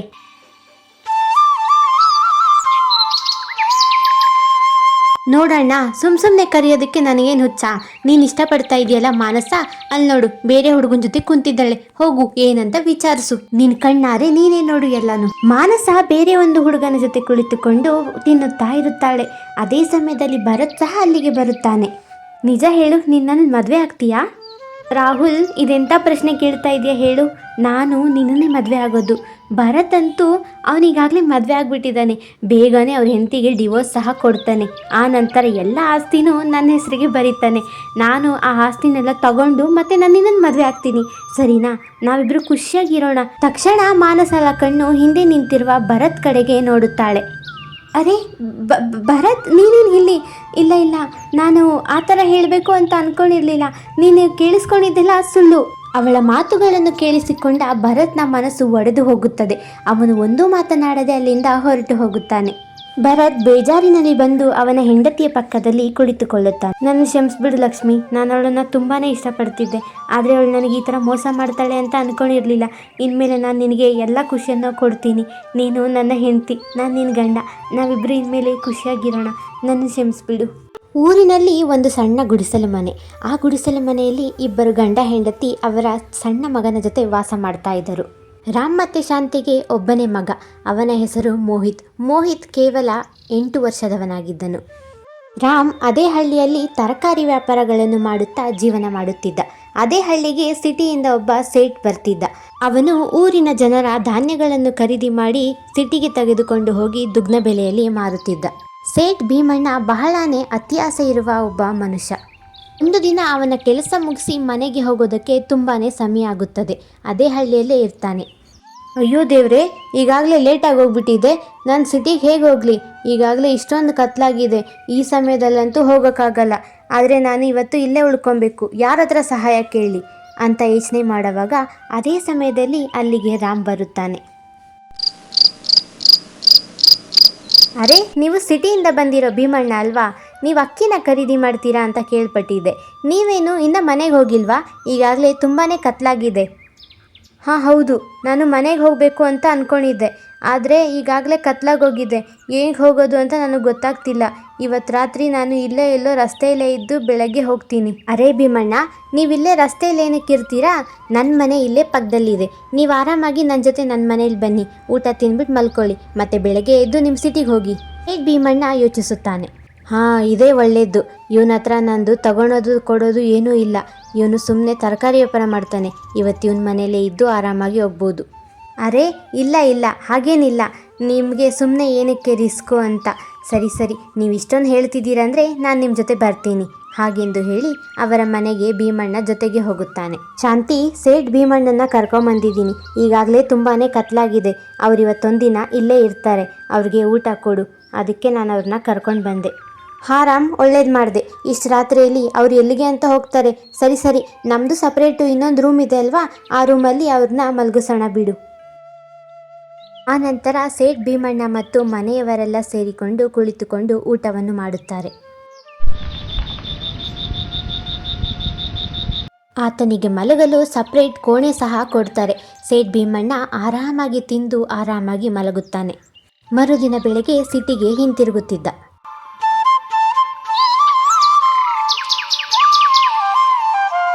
ಶಾಂತಿ, ಸೇಠ್ ಭೀಮಣ್ಣ ಅವರು ಇವತ್ತು ಸಹ ಬಂದಿದ್ದಾರೆ. ಸ್ವಲ್ಪ ಜಾಸ್ತಿನೇ ಅಡುಗೆ ಮಾಡಮ್ಮ. ರೀ, ಏನೋ ಪಾಪ ಅಂತ ಒಂದು ದಿನ ಆಶ್ರಯ ಕೊಟ್ಟರೆ ಅವರೇನ್ರಿ ಯಾವಾಗೂ ಬರ್ತಿದ್ದಾರೆ? ಇದು 1ನೇ ಸರಿ 2ನೇ ಸರಿ ಅಲ್ಲ, ಎಷ್ಟೊಂದು ಸರಿ. ಇವಾಗ ಇದು ಅವ್ರದ್ದೇ ಮನೆ ಅಂತ ಅಂದ್ಕೊಂಡಿದ್ದಾರೆ ಅವರು. ಏನಕ್ಕೆ ಅವ್ರು ಬರ್ತಾರೆ? ರೇ, ಹೋಗಲಿ ಬಿಡು. ಅವರೇನಾದರೂ ನಮ್ಮ ಮನೇನ ಕೇಳ್ತಾ ಇದ್ದಾರೆ? ಇಲ್ಲ ತಾನೇ. ಒಂದೊತ್ತು ಊಟ ಹಾಕೋಣ, ಬೆಳಗ್ಗೆ ಅವರು ಮಲ್ಕೊಂಡು ಹೊರಟೋಗ್ತಾರೆ. ಸೇಠ್ ಭೀಮಣ್ಣ ಒಂದು ಸರಿ ಆಶ್ರಯ ಕೊಟ್ಟರು ಎಂದು ಅವನು ಪ್ರತಿ ಸರಿ ಅವರ ಮನೆಗೆ ಬರ್ತಿದ್ದ. ಬಂದು ಚೆನ್ನಾಗಿ ಊಟ ಮಾಡಿ ಮಲಗಿ ಮತ್ತೆ ಬೆಳಗ್ಗೆ ಅವರ ಸಿಟಿಗೆ ಹೋಗುತ್ತಿದ್ದ.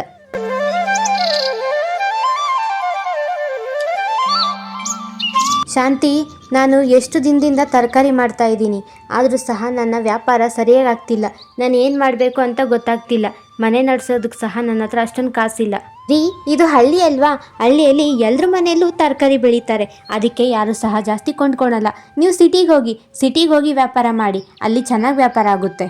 ಏನು, ಸಿಟಿಗೆ ಹೋಗ್ಬಿಟ್ಟು ವ್ಯಾಪಾರ ಮಾಡಿದರೆ ಚೆನ್ನಾಗಿ ವ್ಯಾಪಾರ ಆಗುತ್ತೆ ಅಂತ ನನಗೂ ಗೊತ್ತು. ಆದರೆ ಬರೋದಕ್ಕೆ ಲೇಟ್ ಆಯ್ತಂದರೆ ನಾನು ಎಲ್ಲಿ ಉಣ್ಕೊಳೋಣ? ನನಗೆ ಸಿಟಿಯಲ್ಲಿ ಯಾರೂ ಸಹ ಗೊತ್ತಿಲ್ಲ.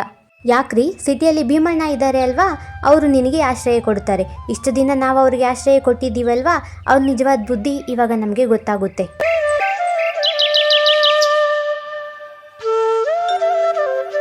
ಭೀಮಣ್ಣ ಸಿಟಿಗೆ ಹೋಗ್ತಾನೆ. ಚೆನ್ನಾಗಿ ವ್ಯಾಪಾರ ಆಗುತ್ತೆ ಅವನಿಗೆ. ಅರೆ, ಶಾಂತಿ ಹೇಳಿದ್ದು ಸರಿ. ನನಗೆ ಇಷ್ಟೊಂದು ವ್ಯಾಪಾರ ಆಗುತ್ತೆ ಇಲ್ಲಿ ಅಂತ ನಾನು ಅಂದ್ಕೊಂಡಿರಲಿಲ್ಲ. ಇದು ಅಂತೂ ತುಂಬಾ ಹಣ ಸಿಕ್ಕಿದೆ ನನಗಿವಾಗ. ಆದರೆ ಮನೆಗೆ ಹೋಗೋದಕ್ಕೆ ತುಂಬ ಲೇಟಾಗೋಗಿದೆ. ನಾನು ಭೀಮಣ್ಣನ ಮನೆಗೆ ಹೋಗ್ತೀನಿ. ಇವತ್ತು ರಾತ್ರಿ ಅಲ್ಲೇ ಆಶ್ರಯ ಪಡೆದು ನಾಳೆ ಬೆಳಗ್ಗೆ ವಾಪಸ್ ನಮ್ಮ ಮನೆಗೆ ಹೋಗ್ತೀನಿ. ಹಾಗೆಂದು ಹೇಳಿ ಅವನು ಭೀಮಣ್ಣನ ಬಂಗಲೆ ಮುಂದೆ ಹೋಗುತ್ತಾನೆ. ನನ್ನನ್ನು ಒಳಗಡೆ ಹೋಗಕ್ಕೆ ಬಿಡಿ. ಇಲ್ಲಿ ಒಳಗಡೆ ಇರೋ ಭೀಮಣ್ಣ ನನಗೆ ಗೊತ್ತಿರೋರು. ಅವ್ರು ಯಾವಾಗೂ ನನ್ನ ಮನೆಗೆ ಬರ್ತಿದ್ರು. ಇವಾಗ ನಾನು ಒಂದು ದಿನ ಅವ್ರ ಮನೇಲಿ ಇರ್ತೀನಿ ಅಂತ ಅವ್ರ ಹತ್ರ ಹೇಳಿ. ಭೀಮಣ್ಣ ಅವನ ಹೆಂಡತಿ ಮತ್ತು ಮಗಳ ಜೊತೆ ಮನೆಯೊಳಗೆ ಕುಳಿತಿರುತ್ತಾನೆ. ಆ ಹಳ್ಳಿಯಿಂದ ರಾಮ್ ಅಂತ ಒಂದು ವ್ಯಕ್ತಿ ಬಂದಿದ್ದಾರೆ. ಅವರು ಇಲ್ಲೇ ಉಳ್ಕೊಂತೀನಿ ಅಂತ ಹೇಳ್ತಾ ಇದ್ದಾರೆ. ಏನೋ ಆ ಬಡವ ಇಲ್ಲಿಗೆ ಬಂದಿದ್ದಾನ? ಇಲ್ಲ ಇಲ್ಲ, ನನ್ನ ಮನೇಲಿಲ್ಲ, ನನ್ನ ಹೆಂಡತಿ ಒಬ್ಳೆ ಇದ್ದಾಳೆ ಅಂತ ಹೋಗಿ ಹೇಳವನ ಹತ್ರ. ಅವನನ್ನ ಮನೆ ಒಳಗಡೆ ಬರೋದಕ್ಕೆ ಬಿಡಬೇಡ, ಸರಿನಾ? ನೀನು ಹೋಗಿ ಹೇಳವನ ಹತ್ರ. ಸೇಠ್ ಅವರು ಮನೆ ಒಳಗಡೆ ಇಲ್ಲ ಅಂತ ಹೇಳೋದಕ್ಕೆ ಹೇಳಿದ್ದಾರೆ. ನೀವಿನ್ನ ಹೊರಡಬೇಕಂತೆ. ಅವರು ಈ ಮನೆಯಲ್ಲಿಲ್ಲ, ಅವ್ರ ಹೆಂಡತಿ ಒಬ್ಬರೇ ಇದ್ದಾರೆ ಈ ಮನೆಯಲ್ಲಿ, ನಿಮಗೆ ಒಳಗಡೆ ಹೋಗೋಕೆ ಅನುಮತಿ ಇಲ್ಲ. ಸೇಠ್, ನಾನು ಆ ವ್ಯಕ್ತಿ ಹತ್ರ ಹೇಳಿದೆ, ಆದರೆ ಆ ವ್ಯಕ್ತಿ ಮನೆ ಒಳಗಡೆ ಬರ್ತೀನಿ ಅಂತ ಹೇಳ್ತಾ ಇದ್ದಾರೆ. ಏನು ಮಾಡೋದು ಸೇಠ್? ಅವರು ಹೋಗ್ತಾ ಇಲ್ಲ. ಎಲ್ಲಿಂದ ಬರ್ತಾರೋ ಈ ಬಡವರು? ಏನೋ ಒಂದಿನ ಅವ್ರ ಮನೇಲಿದ್ದೆ ಅಂದ್ಬಿಟ್ಟು ನಮ್ಮ ಮನೆಯೊಳಗೆ ಬರ್ತಾನ ಅವನು? ಇಲ್ಲ ಅನ್ನು, ಅವನ್ನ ಈ ಮನೆಯೊಳಗೆ ಕಾಲಿಕ್ಕೂ ಬಿಡಬೇಡ, ಓಡ್ದಾಚೆ ಹಾಕವನ್ನ. ನೋಡು ಸೇಠ್ ಮನೆ ಒಳಗಡೆ ಇದ್ದಾರೆ, ಆದರೆ ನಿನ್ನನ್ನು ಒಳಗಡೆ ಬರಬೇಡ ಅಂತ ಹೇಳಿದ್ದಾರೆ. ಈ ಶ್ರೀಮಂತರೇ ಅಷ್ಟು, ಅವರು ತುಂಬ ಕೆಟ್ಟವರು, ನಮ್ಮ ಕೈಯಲ್ಲಿ ಕೆಲಸ ಮಾಡಿಸ್ಕೊತಾರೆ ಅಷ್ಟೇ ಅವರು. ಏನು ಸೇಠ್ ಭೀಮಣ್ಣ ಈ ಥರ ಹೇಳಿದ್ರಾ? ನಾನು ಅವ್ರಿಗೆ ಆಶ್ರಯ ಕೊಟ್ಟಿದ್ದೆ, ಆದರೆ ಇವಾಗ ನಾನು ಎಲ್ಲೋಗ್ಲಿ? ನಮ್ಮ ಮನೆಗೆ ಹೋಗೋಕ್ಕೆ ನನಗೆ ತುಂಬಾ ಲೇಟ್ ಆಗುತ್ತೆ, ರಾತ್ರಿ ಆಗೋಗುತ್ತೆ. ನಾನು ಸಹ ಮನೆಗೆ ಹೋಗ್ತಾ ಇದ್ದೀನಿ, ನೀನು ನನ್ನ ಜೊತೆ ನಮ್ಮ ಮನೆಗೆ ಬಾ ಹಾಗೆಂದು ಹೇಳಿ ಆ ವ್ಯಕ್ತಿ ಅವನನ್ನು ಅವರ ಮನೆಗೆ ಕರೆದುಕೊಂಡು ಹೋಗ್ತಾನೆ. ರಾಮ್ ಮತ್ತು ಭೀಮಣ್ಣನ ವಾಚ್ಮೆನ್ ಇಬ್ಬರು ಒಂದೇ ಮನೆಯಲ್ಲಿ ಕುಳಿತುಕೊಂಡು ಆಹಾರವನ್ನು ಸೇವಿಸುತ್ತಾರೆ. ಆ ನಂತರ ಆ ವ್ಯಕ್ತಿ ಅವನಿಗೆ ಹಾಸಿಗೆಯನ್ನು ಹಾಸಿಕೊಡುತ್ತಾನೆ. ಅವನು ಅಲ್ಲಿಗೆ ಮಲಗುತ್ತಾನೆ.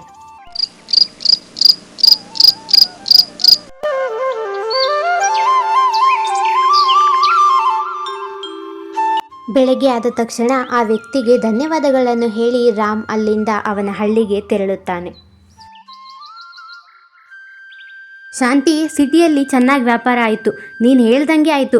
ಭೀಮಣ್ಣ ನನಗೆ ಆಶ್ರಯ ಕೊಟ್ಟಿಲ್ಲ, ಆ ಮನೆ ವಾಚ್ಮೇನು ನನಗೆ ಆಶ್ರಯ ಕೊಟ್ಟಿದ್ದು. ಅವನು ಈ ಥರ ಮಾಡ್ತಾನಂತ ನಾನು ಅಂದ್ಕೊಂಡಿರಲಿಲ್ಲ ಶಾಂತಿ. ನಾನು ನಿಮಗೆ ಮೊದಲೇ ಹೇಳಿದ್ದೆ, ಅವನನ್ನು ಸುಮ್ಮನೆ ಮನೆಗೆ ಕರೆಸ್ಬೇಡಿ ಅಂತ. ಈ ಮನೆನ ಅವನು ಸ್ವಂತ ಮನೆ ಅಂತ ಮಾಡ್ಕೊಂಡ್ಬಿಟ್ಟಿದ್ದಾನೆ. ಇನ್ನೊಂದು ಸರಿ ಬರಲಿ, ನಾನು ನೋಡ್ಕೊತೀನಿ ಅವನನ್ನು. ಶ್ರೀಮಂತರು ಈ ಥರ ಮಾಡ್ತಾರೆ ಅಂತ ನಾನು ಅಂದ್ಕೊಂಡಿರಲಿಲ್ಲ. ಅವನು ತುಂಬ ಒಳ್ಳೆಯವನು ಅಂತ ಅಂದ್ಕೊಂಡು ನಾನು ಅವನನ್ನು ಮನೆಗೆ ಕರೆಸ್ತಿದ್ದೆ. ಇನ್ನೊಂದು ಸರಿ ಬಂದರೆ ನಾನು ಏನು ಮಾಡಬೇಕು ಅಂತ ನನಗೊಂದು ಗೊತ್ತಾಗ್ತಿಲ್ಲ. ಏನು ಮಾಡ್ತೀಯಾ? ಮಾಡಿದುಣ್ಣು ಮಾರಾಯ ಅಂತ ಗಾದೆ ಕೇಳಿದ್ದೀರಾ? ಇವಾಗ ಅವನೇನು ಮಾಡಿದ್ದಾನೆ, ನಾನು ಅದೇ ಮಾಡ್ತೀನಿ ಅವನಿಗೆ. ನೀವು ಅದ್ರ ಬಗ್ಗೆ ಚಿಂತೆ ಮಾಡಬೇಡಿ.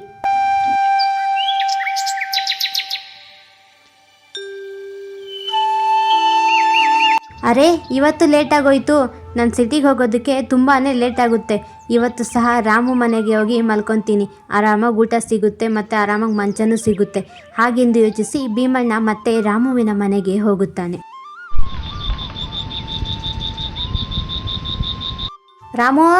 ರಾಮು ಒಳಗಡೆ ಇದೆಯಾ? ರಾಮಣ್ಣ, ಸ್ವಲ್ಪ ಆಚೆ ಬಾಪ. ಓಹೋ, ಎಷ್ಟು ಬೇಗ ಬಂದ್ಬಿಟ್ಟ ನೋಡಿ.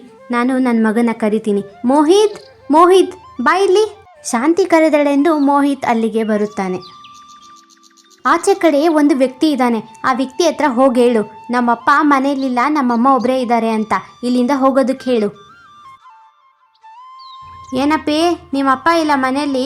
ನಿಮ್ಮ ಅಪ್ಪನಿಗೆ ಹೇಳು ನಾನು ಬಂದಿದ್ದೀನಿ ಅಂತ. ಹೋಗಪ್ಪ, ಹೋಗಿ ಹೇಳು ನಾನು ಬಂದಿದ್ದೀನಿ, ರಾತ್ರಿ ಆಗೈತೆ, ಇವತ್ತಿಲ್ಲೇ ಇರ್ತೀನಿ ಅಂತ ಹೋಗಿ ಹೇಳಪ್ಪ. ಅಂಕಲ್, ಅಮ್ಮ ಹೇಳಿದ್ರು ಅಪ್ಪ ಮನೇಲಿಲ್ಲ, ಅಪ್ಪ ಹೊರಗಡೆ ಹೋಗಿದ್ದಾರೆ, ನೀವು ಆಮೇಲೆ ಬರಬೇಕಂತೆ. ಅಮ್ಮ ಒಬ್ಬರೇ ಇರೋದು ಮನೆಯಲ್ಲಿ. ಹೋ, ನಿಮ್ಮಮ್ಮ ಇದ್ದಾರಾ ಮನೇಲಿ? ಸರಿ, ಹಾಗಾದರೆ ನಿಮ್ಮಮ್ಮನಿಗೆ ಹೋಗಿ ಹೇಳು ನಾನು ಬಂದಿದ್ದೀನಿ ಅಂತ. ಚೆನ್ನಾಗಿ ಅಡುಗೆ ಮಾಡಿಕ್ಕ ಕೇಳು, ಹೊಟ್ಟೆ ತುಂಬ ಹಸಿವಾಗ್ತಾ ಇದೆ ಅಂತ ಹೋಗಿ ಹೇಳಪ್ಪ. ಅಮ್ಮ, ಅಪ್ಪ ಮನೇಲಿಲ್ಲ, ಅಮ್ಮ ಮಾತ್ರ ನಿಮ್ಮ ಮನೇಲಿದ್ದಾರೆ ಅಂತ ನಾನು ಹೇಳಿದ್ದಕ್ಕೆ ಅವರು ನಿಮ್ಮಮ್ಮನಿಗೆ ಹೋಗಿ ಹೇಳು ಚೆನ್ನಾಗಿ ಅಡುಗೆ ಮಾಡಿಕ್ಕಕ್ಕೆ, ತುಂಬ ಹೊಟ್ಟೆ ಹಸಿವಾಗ್ತಾ ಇದೆ ಅಂತ ಹೇಳಿದ್ರಮ್ಮ. ಅಯ್ಯೋ, ನಾಚಿಕೆ ಆಗಲ್ವಾ ಆ ವ್ಯಕ್ತಿಗ? ನಮ್ಮ ಮನೇಲಿ ತಿನ್ನೋದಕ್ಕೆ ಬರ್ತಿದ್ದಾನೆ, ನನ್ನ ಗಂಡನಿಗೆ ಆಶ್ರಯ ಕೊಟ್ಟಿಲ್ಲ. ಅವ್ನಿಗೆ ಹೋಗಿ ಹೇಳು ನಮ್ಮಮ್ಮ ಯಾವ ಅಡುಗೆ ಮಾಡಿಕ್ಕಲ್ಲ, ಇನ್ನೊಂದ್ಸರಿ ನಮ್ಮ ಮನೆಗೆ ಬರಬೇಡ ಅಂತ ಹೋಗಿ ಹೇಳು. ಅಂಕಲ್, ನಮ್ಮಪ್ಪ ಮನೆಯಲ್ಲೇ ಇದ್ದಾರೆ, ನಮ್ಮಮ್ಮ ನಿಮ್ಮನ್ನು ಮನೆಯೊಳಗಡೆ ಬರೋದಕ್ಕೆ ಬಿಡಬೇಡ ಅಂತ ಹೇಳಿದ್ದಾರೆ. ನಿಮಗೆ ನಾಚಿಕೆ ಮರ್ಯಾದೆ ಇಲ್ವಾ? ನಮ್ಮ ಮನೇಲಿ ಬರ್ತೀರಾ, ನಮ್ಮ ಅಪ್ಪನಿಗೆ ಆಶ್ರಯ ಕೊಟ್ಟಿಲ್ವಾ, ನೀವಿನ್ನೆಲ್ಲ ಹೊರಟೋಗಿ ಅಂತ ಹೇಳಿದ್ದಾರೆ. ಪ್ಲೀಸ್ ಅಂಕಲ್, ನೀವಿಂದ ಹೊರಟೋಗ್ಬಿಡಿ, ನೀವು ಇನ್ನೊಂದ್ಸರಿ ನಮ್ಮ ಮನೆಗೆ ಬರಬೇಡಿ ಅಂಕಲ್. ಶಾಂತ ಹಾಗೆಂದು ಹೇಳಿದಳು ಎಂದು ತಿಳಿದು ಸೇಠ್ಗೆ ತುಂಬಾ ಕೋಪ ಬರುತ್ತದೆ. ಅವನು ಕೋಪದಿಂದ ಅಲ್ಲಿಂದ ಹೊರಟು ಹೋಗುತ್ತಾನೆ. ಹೀಗೆಯೇ ಸ್ವಲ್ಪ ದಿನ ಕಳೆಯುತ್ತದೆ. ಹಣ ಚೆನ್ನಾಗಿ ಬಂದಿದೆ, ಮೋಹಿತನ ಶಾಲೆ ರಜಾ ಸಹ ಇದೆ ಎಂದು ಮೂವರು ಸಹ ದೋಣಿಯಲ್ಲಿ ಊರಿನ ಹೊರಗೆ ಸುತ್ತಾಡಲು ಹೋಗುತ್ತಿರುತ್ತಾರೆ. ನೀರಿನ ವೇಗಕ್ಕೆ ದೋಣಿ ನೀರಿನ ಒಳಗೆ ಮುಳುಗಿ ಹೋಗುತ್ತದೆ. ಅಲ್ಲಿರುವ ಮೀನುಗಾರರು ಅವರನ್ನು ನೋಡಿ ಕಾಪಾಡುತ್ತಾರೆ. ಆದರೆ ಇಬ್ಬರು ತಂದೆ ತಾಯಿ ಸತ್ತು ಹೋಗಿರುತ್ತಾರೆ, ಮಗನೊಬ್ಬನೇ ಬದುಕಿರುತ್ತಾನೆ. ಆ ನಂತರ ಊರಿನ ಜನರೆಲ್ಲ ಸೇರಿ ಅವರ ತಂದೆ ತಾಯಿಯ ಅಂತಿಮ ಸಂಸ್ಕಾರ ಮಾಡುತ್ತಾರೆ.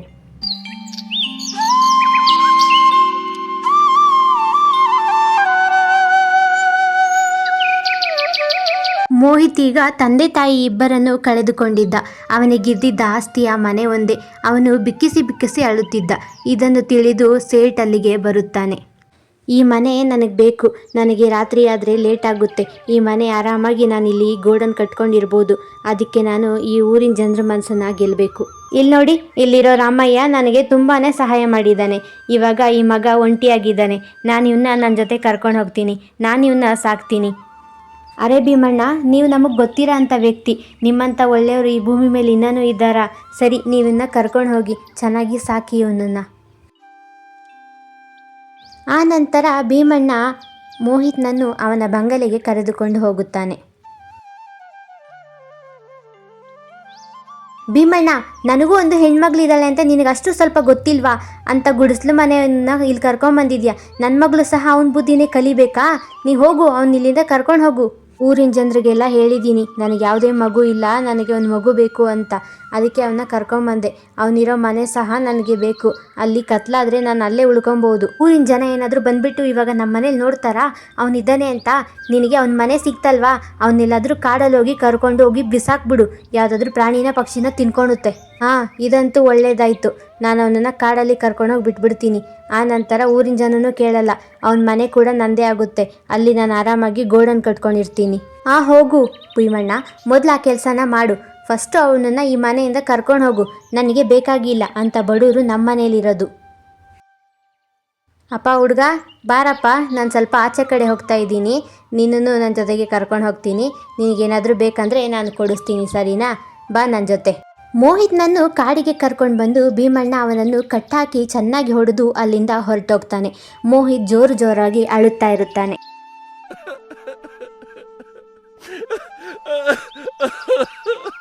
ಅರೆ ಮಗು, ಯಾಕೆ ಅಳ್ತಾ ಇದೆಯಾ? ನಿನ್ನನ್ನು ಯಾರು ಕಟ್ಟಾಕಿದ್ದು? ಇರು, ನಾನು ಇದನ್ನು ಬಿಚ್ತೀನಿ. ಯಾರಪ್ಪ ನೀನು? ಏನಾಯಿತು? ಯಾಕೆ ಅಳ್ತಾ ಇದೆಯಾ? ಹೌದು, ನಿನ್ನನ್ನು ಈ ರೇಂಜಿಗೆ ಯಾರು ಹೊಡೆದಿರೋದು? ಯಾರು ನಿನ್ನ ಇಲ್ಲಿ ಕಟ್ಟಾಕಿದ್ದು? ಏನಾಯ್ತಂತ ಹೇಳಪ್ಪ. ಅಂಕಲ್, ಯಾರಂತ ಗೊತ್ತಿಲ್ಲ. ಅವರು ನಮ್ಮ ಅಪ್ಪ ಅಮ್ಮ ಸತ್ತೋಗ್ಬಿಟ್ರು. ನಾನೊಬ್ಬನೇ ಇರೋದು ಅಂಕಲ್. ನನ್ನ ಹೆಸರು ಮೋಹಿತ್ ಅಂತ. ನನ್ನನ್ನು ಸಾಕ್ತೀನಿ ಅಂದ್ಬಿಟ್ಟು ನಾನು ಇಲ್ಲಿ ಕರ್ಕೊಂಬಂದರು ಅಂಕಲ್. ಏನು, ನಿನಗೆ ಅಪ್ಪ ಅಮ್ಮ ಯಾರೂ ಇಲ್ವಾ? ಯಾರ್ಯಾರ ಮಾತೋ ಕೇಳ್ಕೊಂಡು ನೀನು ಇಲ್ಲಿಗೆ ಬಂದ? ನನಗೂ ಸಹ ನನ್ನ ವಾರಸ್ದಾರ ಬೇಕಾಗಿದೆ. ನನಗೂ ಸಹ ಯಾರೂ ಇಲ್ಲ. ನೀನು ನನ್ನ ಮಗ ಆಗ್ಬಿಟ್ಟು ನನ್ನ ಜೊತೆ ಬಾಪ. ಇಲ್ಲ, ನಾನು ಬರಲ್ಲ. ನೀವು ಸಹ ಹಿಂಗೆ ಮಾಡ್ತೀರಾ? ಅವರು ಹಿಂಗೆ ಅಂದರು. ನನಗೆ ವಾರಸ್ದಾರ ಇಲ್ಲ, ನನಗೆ ಮಗು ಬೇಕು ಅಂದ್ಬಿಟ್ಟು ಕರ್ಕೊಂಬಂದು ಹಿಂಗೆ ಮಾಡಿದ್ರು. ನಾನು ಬರಲ್ಲ. ನೋಡು ಪುಟ್ಟ, ನಾನು ಹಾಗೆ ಮಾಡಬೇಕಾಗಿತ್ತಂದರೆ ನಾನು ನಿನ್ನನ್ನು ಬಿಚ್ತಾ ಇರಲಿಲ್ಲ. ನನಗೆ ನಿಜವಾಗ್ಲೂ ಸಂತಾನ ಬೇಕಾಗಿದೆ. ಇನ್ಮೇಲೆ ನೀನೇ ನನ್ನ ಮಗು. ಬಾ ನನ್ನ ಜೊತೆ ಮನೆಗೆ. ರೀ, ಯಾರ್ರೀ ಈ ಹುಡುಗ? ಇಷ್ಟೊಂದು ಮುದ್ದಾಗಿದ್ದಾನೆ. ಮೈಯಲ್ಲೆಲ್ಲ ಬರೆ ಬಿದ್ದಿದ್ದಾವೆ. ಎಷ್ಟು ಏಟು ತಿಂದಿದ್ದಾನೆ ಅನಿಸುತ್ತೆ. ಎಲ್ಲಿಂದ ಸಿಗ್ದಾರಿ ಈ ಹುಡುಗ? ಯಾರು ಈ ಹುಡುಗ? ಇವ್ರ ಅಪ್ಪ ಅಮ್ಮ ಯಾರು? ನೀವು ಇವನನ್ನು ಇಲ್ಲಿಗೇನಕ್ಕೆ ಕರ್ಕೊಂಬಂದಿದ್ದೀರಾ? ಯಾರು ಇವನು? ಈ ಹುಡುಗನಿಗೆ ಅಪ್ಪ ಅಮ್ಮ ಯಾರೂ ಇಲ್ಲ. ಇನ್ಮೇಲೆ ನಾವೇ ಇವರ ಅಪ್ಪ ಅಮ್ಮ.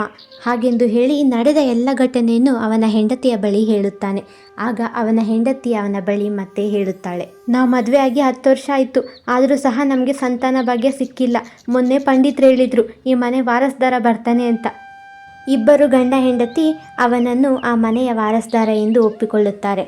ಅವನನ್ನು ಸ್ವಂತ ಮಗನಂತೆ ಸಾಕುತ್ತಾರೆ. ದಿನಗಳು ಕಳೆದಂತೆ ಮೋಹಿತ್ ದೊಡ್ಡವನಾಗಿರುತ್ತಾನೆ. ಈಗ ಅವನಿಗೆ 25 ವರ್ಷ ತುಂಬಿರುತ್ತದೆ. ಅವನು ಯುವಕನಾಗಿರುತ್ತಾನೆ.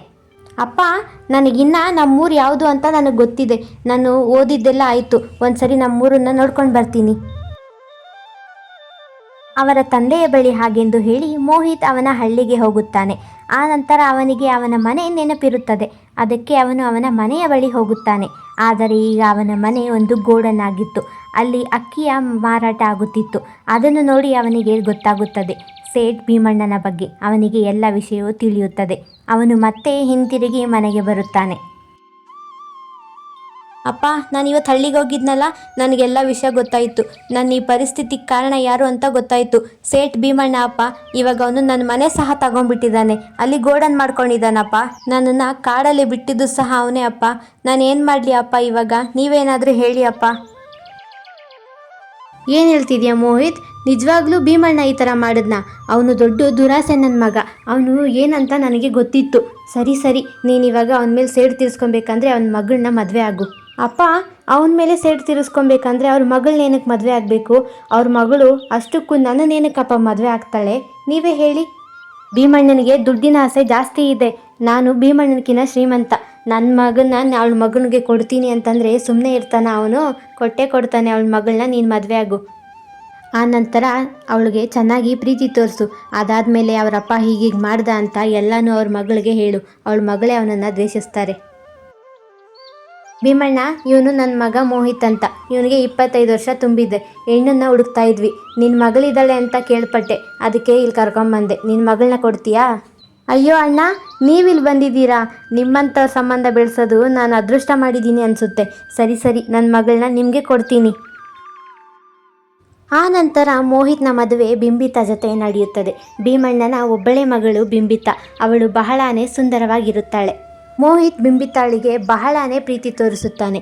ಆ ನಂತರ ಒಂದು ದಿನ ಅವರ ತಂದೆ ಮಾಡಿದ ಅನ್ಯಾಯವನ್ನು ಮೋಹಿತ್ ಬಿಂಬಿತಾಳಿಗೆ ಹೇಳುತ್ತಾನೆ. 20 ವರ್ಷದಿಂದ ಈ ಥರ ಎಲ್ಲ ಮಾಡಿದ್ರು ನಿಮ್ಮಪ್ಪ, ನಾನೇನು ಮಾಡಲಿ ಹೇಳು? ಮೋಹಿತ್, ನೀನು ಬೇಜಾರು ಮಾಡ್ಕೊಬೇಡ. ನಮ್ಮಪ್ಪ ಇಂಥವನು ಅಂತ ನನಗೆ ಗೊತ್ತಿರಲಿಲ್ಲ. ನನಗೆ ನೀನು ಮುಖ್ಯ, ನೀನು ನನ್ನ ಗಂಡ. ಇನ್ಮೇಲೆ ನಾನು ನಮ್ಮಪ್ಪ ಹತ್ರ ಮಾತಾಡ್ಸಲ್ಲ. ನನಗೆ ನಮ್ಮಪ್ಪ ಬೇಕಾಗಿಲ್ಲ.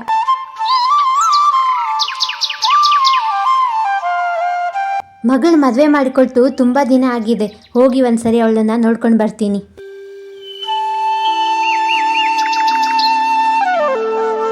ಅಳಿಯಂದ್ರೆ, ಚೆನ್ನಾಗಿದ್ದೀರಾ? ತುಂಬ ದಿನ ಆಯಿತು ನಿಮ್ಮನ್ನು ನೋಡಿ. ಮಗಳದು ತುಂಬ ನೆನಪಾಗ್ತಿತ್ತು, ಅದಕ್ಕೆ ಬಂದೆ. ಎಲ್ಲಿದ್ದಾಳೆ ನನ್ನ ಮಗಳು ಬಿಂಬಿತಾ? ಸ್ವಲ್ಪ ಕರಿತೀರಾ? ಅವಳ ಹತ್ರ ಸ್ವಲ್ಪ ಮಾತಾಡಬೇಕು. ನಿಮ್ಮ ಮಗಳ? ಅಂಕಲ್, ನಿಮ್ಮ ಮಗಳು ಇಲ್ಲಿ ಯಾರೂ ಇಲ್ಲ ಅಂಕಲ್. ಇಲ್ಲಿರೋದು ನನ್ನ ಹೆಂಡತಿ ಬಿಂಬಿತಾ ಅಂತ. ಅವಳು ನಿಮ್ಮ ಹತ್ರ ಮಾತಾಡೋದಕ್ಕೆ ಸಹ ಇಷ್ಟಪಡಲ್ಲ. ನೀವಿನ್ನಿಂದ ಹೊರಟೋಗಿ ಅಂಕಲ್. ಅರೆ ಅಳಿಯಂದ್ರೆ, ಏನು ಹೇಳ್ತಾ ಇದ್ದೀರಾ? ನನ್ನ ಮಗಳು ಅವಳು, ಆಮೇಲೆ ನಿಮ್ಮ ಹೆಂಡತಿ ಆಗಿದ್ದಾಳೆ. ಅವಳು ನನ್ನ ಹತ್ರ ಮಾತಾಡಲ್ವಾ? ಅಂಥದ್ದೇನಾಯ್ತು ಅವಳಿಗೆ? ಅವಳನ್ನ ಕರೆಸಿ, ನಾನು ಸ್ವಲ್ಪ ಮಾತಾಡ್ತೀನಿ. ಅಂಕಲ್, ನೀವು ಮರ್ತೋದ್ರಿ ಅನಿಸುತ್ತೆ. 20 ವರ್ಷದಿಂದ ನೀವು ಒಂದು ಹುಡುಗನ್ನ ಕರ್ಕೊಂಡು ಬಂದು ಅವನನ್ನು ಮರದಕ್ಕೆ ಕಟ್ಟಾಕಿ ಹೊಡೆದಿದ್ರಲ್ವಾ? ಅವನ ಮನೆಯಲ್ಲೆಲ್ಲ ತೊಗೊಂಡ್ಬಿಟ್ರೆ ಅಲ್ವಾ? ಆ ಹುಡುಗ ಬೇರೆ ಯಾರೂ ಅಲ್ಲ, ನಾನೇ. ಅಯ್ಯೋ, ಇದೇನು ಹೇಳ್ತಾ ಇದ್ದೀನಿ ನೀನು? ನೀನೇನಾ ಆ ಹುಡುಗ? ನನ್ನಿಂದ ತಪ್ಪಾಯಿತು. ಇದನ್ನೆಲ್ಲ ನೀನು ನನ್ನ ಮಗಳಿಗೆ ಹೇಳ್ಬಿಟ್ಟ. ಅದಕ್ಕೆ ನನ್ನ ಮಗಳು ಇವಾಗ ನನ್ನನ್ನು ದ್ವೇಷಿಸ್ತಾ ಇದ್ದಾಳ? ಹೌದು, ನಿನ್ನಿಂದ ನನ್ನ ತಂದೆ ತಾಯಿನ ಕಳ್ಕೊಂಡೆ, ನನ್ನ ಮನೆನ ಕಳ್ಕೊಂಡೆ, ನನ್ನ ಸಣ್ಣ ವಯಸ್ಸನ್ನು ಕಳ್ಕೊಂಡೆ. ಇವಾಗ ನಿನ್ನ ಮಗಳು ನಿನ್ನನ್ನು ದ್ವೇಷಿಸ್ತಾಳೆ. ಇದೇ ಕಾರಣಕ್ಕಾಗಿ ನೀನು ಮಾಡಿರೋ ತಪ್ಪನ್ನು ನೀನು ತಿದ್ಕೊಬೇಕು. ಅಳಿಯಂದ್ರೆ, ನನ್ನಿಂದ ತಪ್ಪಾಗೋಯ್ತು. ನಾನು ನಿಮ್ಮ ಸಣ್ಣ ವಯಸ್ಸನ್ನು ಕಿತ್ಕೊಂಡೆ. ಇವಾಗ ನನ್ನ ಮಗಳು ನನ್ನಿಂದ ದೂರಾಗೋಗಿದ್ದಾಳೆ. ನನ್ನನ್ನು ಕ್ಷಮಿಸ್ಬಿಡಿ ಅಳಿಯಂದ್ರೆ. ಆ ನಂತರ ಭೀಮಣ್ಣನಿಗೆ ಅವನು ಮಾಡಿದ ತಪ್ಪುಗಳು ಅರಿವಾಗುತ್ತದೆ. ಆ ತಪ್ಪುಗಳಿಂದ ಇಂದು ಅವನು ಅವನ ಮಗಳ ಪ್ರೀತಿಯನ್ನು ಕಳೆದುಕೊಂಡ. ಸಂಜುವಿಗೆ ತಂದೆ ತಾಯಿ ಇರಲಿಲ್ಲ. ಅವನು ಅವನ ಚಿಕ್ಕಪ್ಪ ಹಾಗೂ ಚಿಕ್ಕಮ್ಮನ ಮನೆಯಲ್ಲಿ ವಾಸ ಮಾಡ್ತಾ ಇದ್ದ. ಅವನಿಗೆ ಅಷ್ಟೊಂದು ತಿಳುವಳಿಕೆ ಇರಲಿಲ್ಲ. ಅವರು ಒಂದು ಸಣ್ಣ ಮನೆಯಲ್ಲಿ ವಾಸ ಮಾಡ್ತಾ ಇದ್ದರು. ಅವರ ಚಿಕ್ಕಪ್ಪ ಮತ್ತು ಚಿಕ್ಕಮ್ಮನಿಗೆ ಒಬ್ಬ ಮಗ ಸಹ ಇದ್ದ. ಲಕ್ಷ್ಮಿ ಪಕ್ಕದ ಊರಲ್ಲಿ ಶಿಲ್ಪ ಅಂತ ಒಂದು ಹುಡುಗಿ ಇದ್ದಾಳೆ. ಅವ್ರ ತಂದೆ ತಾಯಿ ತುಂಬ ಬಡವ್ರ ಕಣೆ. ಅದಕ್ಕೆ ಅವ್ರ ಮಗಳು ಮದುವೆ ಮಾಡಬೇಕು ಅಂತ ಇದ್ದಾರೆ. ನಿಮ್ಮ ಸಂಜುನ ಅವಳಿಗೆ ಕೊಟ್ಟು ಮದುವೆ ಮಾಡ್ಬೋದಲ್ವಾ? ಏನು ಬಡವ್ರಾ? ಪರವಾಗಿಲ್ಲ, ನಾವೇನು ಶ್ರೀಮಂತರಿದ್ದೀವಾ? ನಾವು ಸಹ ಬಡವರು. ಅವನಿಗೆ ಬರೀ ವಯಸ್ಸಾಗಿದೆ. ಯಾವುದೋ ಒಂದು ಹುಡುಗಿ ಸಿಕ್ಕರೆ ಸಾಕು. ಅವನಿಗೆ ಬೇಗ ಮದುವೆ ಮಾಡ್ಬೇಕಂತಾನೆ ನನ್ನ ಆಸೆ. ಸರಿ ಗೀತಾ, ಹಾಗಾದರೆ ನೀನು ಅವ್ರ ಮನೆಯವ್ರ ಹತ್ರ ಮಾತಾಡು. ನಾವು ಸಹ ಮದುವೆ ತಯಾರಿಗಳನ್ನ ಮಾಡ್ಕೊತೀವಿ. ಸಂಜು ಹತ್ರ ಸಹ ಇದ್ರ ಬಗ್ಗೆ ಒಂದು ಮಾತು ಹೇಳಬೇಕು. ನೋಡಪ್ಪ ಸಂಜು, ನಿನಗೆ ವಯಸ್ಸಾಗಿದೆ. ನಿಮ್ಮ ಚಿಕ್ಕಪ್ಪನೂ ನಿಮ್ಮನ್ನು ಎಷ್ಟು ಅಂತ ನೋಡ್ಕೊಳ್ಳೋಕ್ಕಾಗುತ್ತೆ ಹೇಳು? ಅದಕ್ಕೆ ನಾನು ನಿನಗೊಂದು ಹುಡುಗಿನ ಹುಡುಕಿದ್ದೀನಿ. ಏನಂತೀಯ? ಮದುವೆ ಆಗ್ತೀಯಾ ಆ ಹುಡುಗಿನ? ಚಿಕ್ಕಮ್ಮ, ನೀವು ಹೇಗೆ ಹೇಳ್ತೀರಾ ಹಾಗೆ ಆಗಲಿ. ಇಷ್ಟು ದಿನ ನನ್ನನ್ನು ನೀವೇ ಅಲ್ವಾ ನೋಡ್ಕೊಂಡಿದ್ದು? ನಿನಗೆ ಗೊತ್ತು ಅಲ್ವಾ ಈ ಮನೆಯಲ್ಲಿ ಕೋಣೆ ಇಲ್ಲ ಅಂತ?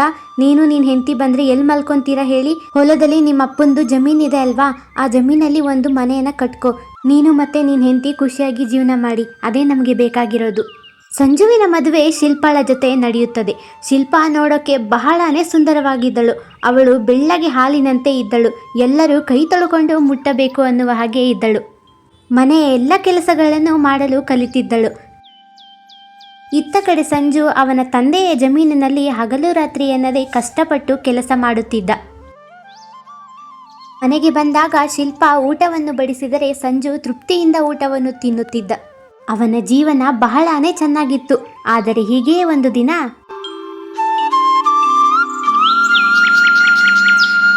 ಸಿಟಿಯಿಂದ ಜಮೀನ್ದಾರರ ಮಗ ಬಂದಿದ್ದ. ಅವನು ನೋಡೋಕೆ ತುಂಬಾನೇ ಸುಂದರವಾಗಿದ್ದ. ಅರೆ ಮೀನಾ, ಯಾರ ಹುಡುಗ? ನೋಡು ಎಷ್ಟು ಸುಂದರವಾಗಿದ್ದಾನೆ. ಯಾರವನು? ಶಿಲ್ಪ, ಅವನು ಜಮೀನ್ದಾರರ ಮಗ ರಾಕೇಶ್ ಕಣೆ.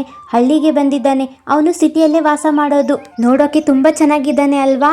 ಅದು ಅಲ್ಲದೆ ನೀನು ಇಷ್ಟೊಂದು ಸುಂದರವಾಗಿದ್ಯಾ. ನೀನು ಅಂಥವನ್ನ ಮದುವೆ ಆಗಬೇಕಾಗಿತ್ತು. ಹೋಗಿ ಹೋಗಿ ಸಂಜು ಅಂತ ಗುಡ್ಸ್ಲವನ್ನ ಮದುವೆ ಆಗ್ಬಿಟ್ಟಿದ್ಯಾ. ಹೌದು ಕಣೆ ಮೀನಾ, ಸರಿಯಾಗಿ ಹೇಳ್ತಾ ಇದೆಯಾ. ನಾನು ಇವನ್ ಹೆಂಡತಿ ಆಗಬೇಕಾಗಿತ್ತು. ಹೋಗಿ ಹೋಗಿ ಸಂಜು ಹೆಂಡತಿ ಆಗೋಗ್ಬಿಟ್ಟೆ. ಎಲ್ಲ ನನ್ನ ಹಣೆ ಬರಹ, ಏನು ಮಾಡೋಕ್ಕಾಗುತ್ತೆ. ಆ ನಂತರ ಜಮೀನ್ದಾರರ ಮಗ ರಾಕೇಶ್ ಅಲ್ಲಿಂದ ಹೊರಟು ಹೋಗುತ್ತಾನೆ. ಆದರೆ ಶಿಲ್ಪಾಳನ್ನೇ ನೋಡುತ್ತಾ ಇರುತ್ತಾನೆ. ಅರೆ ವಾವ್, ಜಮೀನ್ದಾರರ ಮಗ ರಾಕೇಶ್ ನನ್ನನ್ನು ನೋಡ್ದ. ಹೇಗಾದರೂ ಮಾಡಿ ನಾನು ಅವನ ಹತ್ರ ಆಗಬೇಕು. ನಾನಿಷ್ಟು ಸುಂದರವಾಗಿದ್ದೀನಿ, ನಾನೇನಾದರೂ ಮಾಡಲೇಬೇಕು. ರೀ, ನಿಮಗೆ ಗೊತ್ತಾ, ಜಮೀನ್ದಾರರ ಮನೆಯಲ್ಲಿ ಕೆಲಸ ಖಾಲಿ ಇದೆ ಅಂತೆ. ಮನೆ ಕೆಲಸದವರು ಬೇಕು ಅಂತ ಹೇಳಿದರು. ನಾನಲ್ಲಿ ಹೋಗ್ತೀನಿ ರೀ. ನಾನಲ್ಲಿ ಕೆಲಸ ಮಾಡಬೇಕು ಅಂತ ಅಂದ್ಕೊಂಡಿದ್ದೀನಿ ರೀ. ಅರೆ ಶಿಲ್ಪ, ನಮ್ಮ ಮದುವೆ ಆಗಿ ಇನ್ನೂ 1 ವಾರ ಸಹ ಆಗಿಲ್ಲ. ನೀನು ಅಷ್ಟು ಬೇಗ ಕೆಲ್ಸಕ್ಕೆ ಹೋಗ್ತೀನಿ ಅಂತಿದ್ಯಾ? ಜನ ಏನಂತಾರೆ ಹೇಳು? ನಿನಗೇನು ಬೇಕೋ ಕೇಳು, ನಾನೇ ನಿನಗೆ ತಗೊಂಡ್ಬಂದು ಕೊಡ್ತೀನಿ. ಆರಾಮಾಗಿ ಮನೆಗಿರು. ಹೌದು ರೀ, ನನಗೆ ನೀವು ಏನು ಬೇಕೋ ತಗೊಂಡ್ಬಂದು ಕೊಡ್ತೀರಾ. ನಾಳೆ ದಿನ ನಮಗೆ ಮಕ್ಕಳಾಗುತ್ತೆ ಅಂದ್ಕೊಳ್ಳಿ. ಅವ್ರ ಕಷ್ಟದ ಕಾಲಕ್ಕೆ ಸ್ವಲ್ಪ ಹಣ ಆದರೂ ಬೇಕಲ್ವಾ? ನಾನು ಹಣನ ಕೂಡಿಡ್ತೀನಿ. ಮನೇಲಿದ್ರೆ ನನಗೆ ಬೇಜಾರಾಗುತ್ತೆ. ಹಾಗೋ ಹೀಗೋ ಹೇಳಿ ಅವನ ಗಂಡನ ಮನಸ್ಸನ್ನು ಬದಲಾಯಿಸುತ್ತಾಳೆ. ಸರಿ ಎಂದು ಸಂಜು ಅವನ ಹೆಂಡತಿಯ ಮಾತಿಗೆ ಮರ್ಯಾದೆ ಕೊಟ್ಟು ಅವಳನ್ನು ಕೆಲಸಕ್ಕೆ ಕಳಿಸುತ್ತಾನೆ.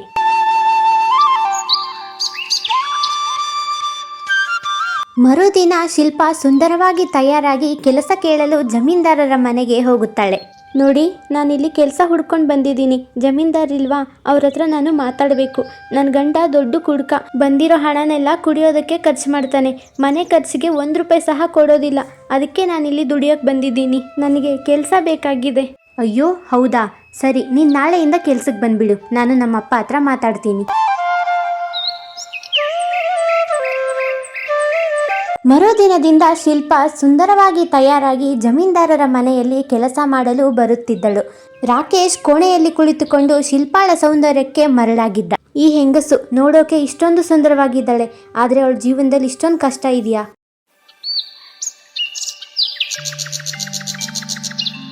ದಿನಗಳು ಕಳೆದಂತೆ ರಾಕೇಶ್ ಮತ್ತು ಶಿಲ್ಪ ಇಬ್ಬರು ಪ್ರೀತಿಯಲ್ಲಿ ಮುಳುಗಿ ಹೋಗುತ್ತಾರೆ. ನೋಡು, ನಿನ್ನ ಅಂದಕ್ಕೆ ನನ್ನಂತವ್ನು ಸಿಗಬೇಕಾಗಿತ್ತು.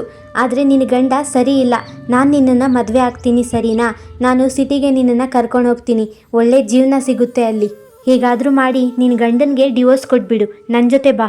ಇತ್ತ ಕಡೆ ಸಂಜು ಹಗಲು ರಾತ್ರಿ ಎಂದು ಕಷ್ಟಪಟ್ಟು ದುಡಿದಕ್ಕೆ ಅವನಿಗೆ ಒಳ್ಳೆ ಬೆಲೆ ಸಿಕ್ಕಿತು. ಅವನು ಬೆಳೆದ ಬೆಳೆಯನ್ನೆಲ್ಲ ಮಾರಿ ಹಣವನ್ನು ಗಳಿಸುತ್ತಾನೆ. ಶಿಲ್ಪ, ನಾನು ಬೆಳೆದಿರೋ ಬೆಳೆನ ಒಳ್ಳೆ ಬೆಲೆಗೆ ಮಾರಾಟ ಮಾಡಿದ್ದೀನಿ.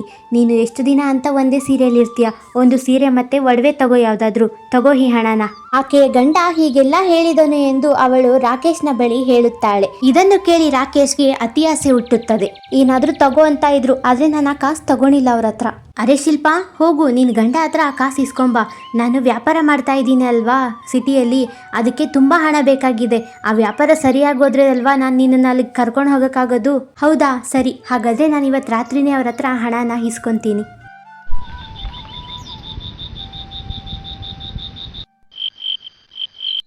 ರೀ, ನಿಮಗೆ ಗೊತ್ತಾ, ನನ್ನ ಗೆಳತಿ ಮೀನಾ ಇದ್ದಾಳೆ ಅಲ್ವಾ, ಅವ್ರ ಗಂಡ ವ್ಯಾಪಾರದಲ್ಲಿ ಚೆನ್ನಾಗಿ ಕಾಸಾಯಿತು ಅಂದ್ಬಿಟ್ಟು ಅವಳಿಗೆ ಚಿನ್ನದ ಸರನ ಕೊಡಿಸಿದ್ದಾನೆ. ನಾನು ಸಹ ಒಂದು ತಗೊಳ್ಬೇಕು ರೀ.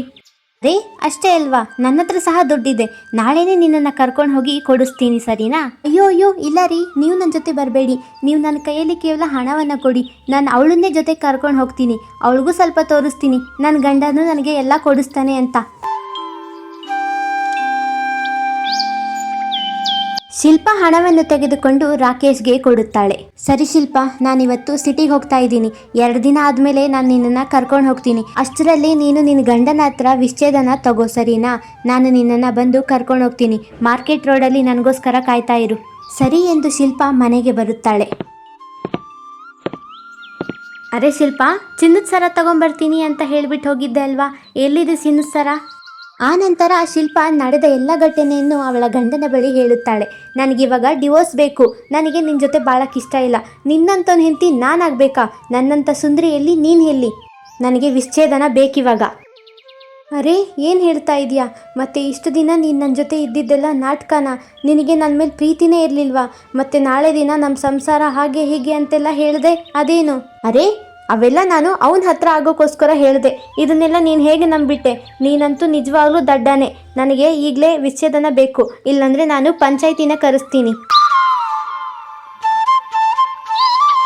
ಅಧ್ಯಕ್ಷರೇ, ಇವನು ನನ್ನ ಗಂಡ. ಇವನು ನನಗೆ ಕುಡಿದು ಬಂದು ಹೊಡಿತಾನೆ. ಮನೆಯಲ್ಲಿ 1 ರೂಪಾಯಿ ಸಹ ಕೊಡೋದಿಲ್ಲ. ನನಗೆ ತುಂಬಾ ಟಾರ್ಚರ್ ಇಕ್ತಾನೆ. ನನಗೆ ಇವನಿಂದ ಬಿಡುಗಡೆ ಬೇಕು. ನೀವೇ ಏನಾದರೂ ಮಾಡಿ. ಇಲ್ಲ ಅಧ್ಯಕ್ಷರೇ, ಇವಳು ಹೇಳ್ತಿರೋದೆಲ್ಲ ಸುಳ್ಳು. ಇವಳು ನನಗೆ ಮೋಸ ಮಾಡಿದ್ದಾಳೆ, ಬೇರೆ ಯಾರನ್ನೋ ಇಷ್ಟಪಡ್ತಿದ್ದಾಳೆ. ನಾನು ಇವಳಿಗೆ ನೆನ್ನೆನೇ ಕಾಸು ಕೊಟ್ಟಿದ್ದೆ ಚಿನ್ನದ ಸರ ತಗೊಳ್ಳೋದಕ್ಕೆ. ನಾನು ಡಿವೋರ್ಸ್ ಕೊಡೋಕ್ಕಾಗೋದಿಲ್ಲ. ಅಧ್ಯಕ್ಷರೇ, ಇಂಥ ಬಡವನು ನನಗೆ ಚಿನ್ನದ ಸರ ಕೊಡ್ಸೋಕ್ಕಾಗುತ್ತಾ? ನೀವೇ ಹೇಳಿ. ನನ್ನ ಮೈ ಮೇಲೆ ನೋಡಿ ಒಂದು ಚಿನ್ನದ ಸರ ಆದರೂ ಇದೆಯಾ ಅಂತ. ನಾನು ಹಾಕಿರೋ ಸೀರೆನೇ ಹರ್ಕಲ್ ಸೀರೆ. ಇವನು ಸುಳ್ಳು ಹೇಳ್ತಿದ್ದಾನೆ. ಇಲ್ಲ ಅಧ್ಯಕ್ಷರೇ, ಇವಳು ಸುಳ್ಳು ಹೇಳ್ತಾ ಇದ್ದಾಳೆ. ನಾನು ಇವಳಿಗೆ ವಿಚ್ಛೇದನ ಕೊಡೋದಿಲ್ಲ. ಅಧ್ಯಕ್ಷರೇ, ನಿಮ್ಮ ಮುಂದೆನೇ ಎಷ್ಟು ಜೋರಾಗಿ ಮಾತಾಡ್ತಾ ಇದ್ದಾನೆ. ಮನೆಗೆ ಹೋದರೆ ನನ್ನನ್ನು ಹೊಡೆದು ಸಾಯಿಸಾಕ್ಬಿಡ್ತಾನೆ ಇವನು. ಆ ನಂತರ ಶಿಲ್ಪಾ ಹಾಗೂ ಸಂಜು 2 ಪಕ್ಷ ಕಡೆಯ ಮಾತನ್ನು ಕೇಳಿ ಶಿಲ್ಪಾಳ ಕಣ್ಣೀರಿಗೆ ಕರಗಿ ಅಧ್ಯಕ್ಷರು ಸಂಜುವಿನ ಕೈಯಿಂದ ಅವಳಿಗೆ ಡಿವೋರ್ಸ್ ಅನ್ನು ಕೊಡಿಸುತ್ತಾರೆ. ಶಿಲ್ಪಾ ತುಂಬಾನೇ ಖುಷಿಯಿಂದ ಅವಳ ಬ್ಯಾಗನ್ನು ಪ್ಯಾಕ್ ಮಾಡಿಕೊಂಡು ಅಲ್ಲಿಂದ ಅವಳ ತಾಯಿಯ ಮನೆಗೆ ಹೊರಟು ಹೋಗುತ್ತಾಳೆ. ಆದರೆ ಸಂಜು ತುಂಬಾ ಬೇಜಾರಿನಿಂದ ಇರುತ್ತಾನೆ.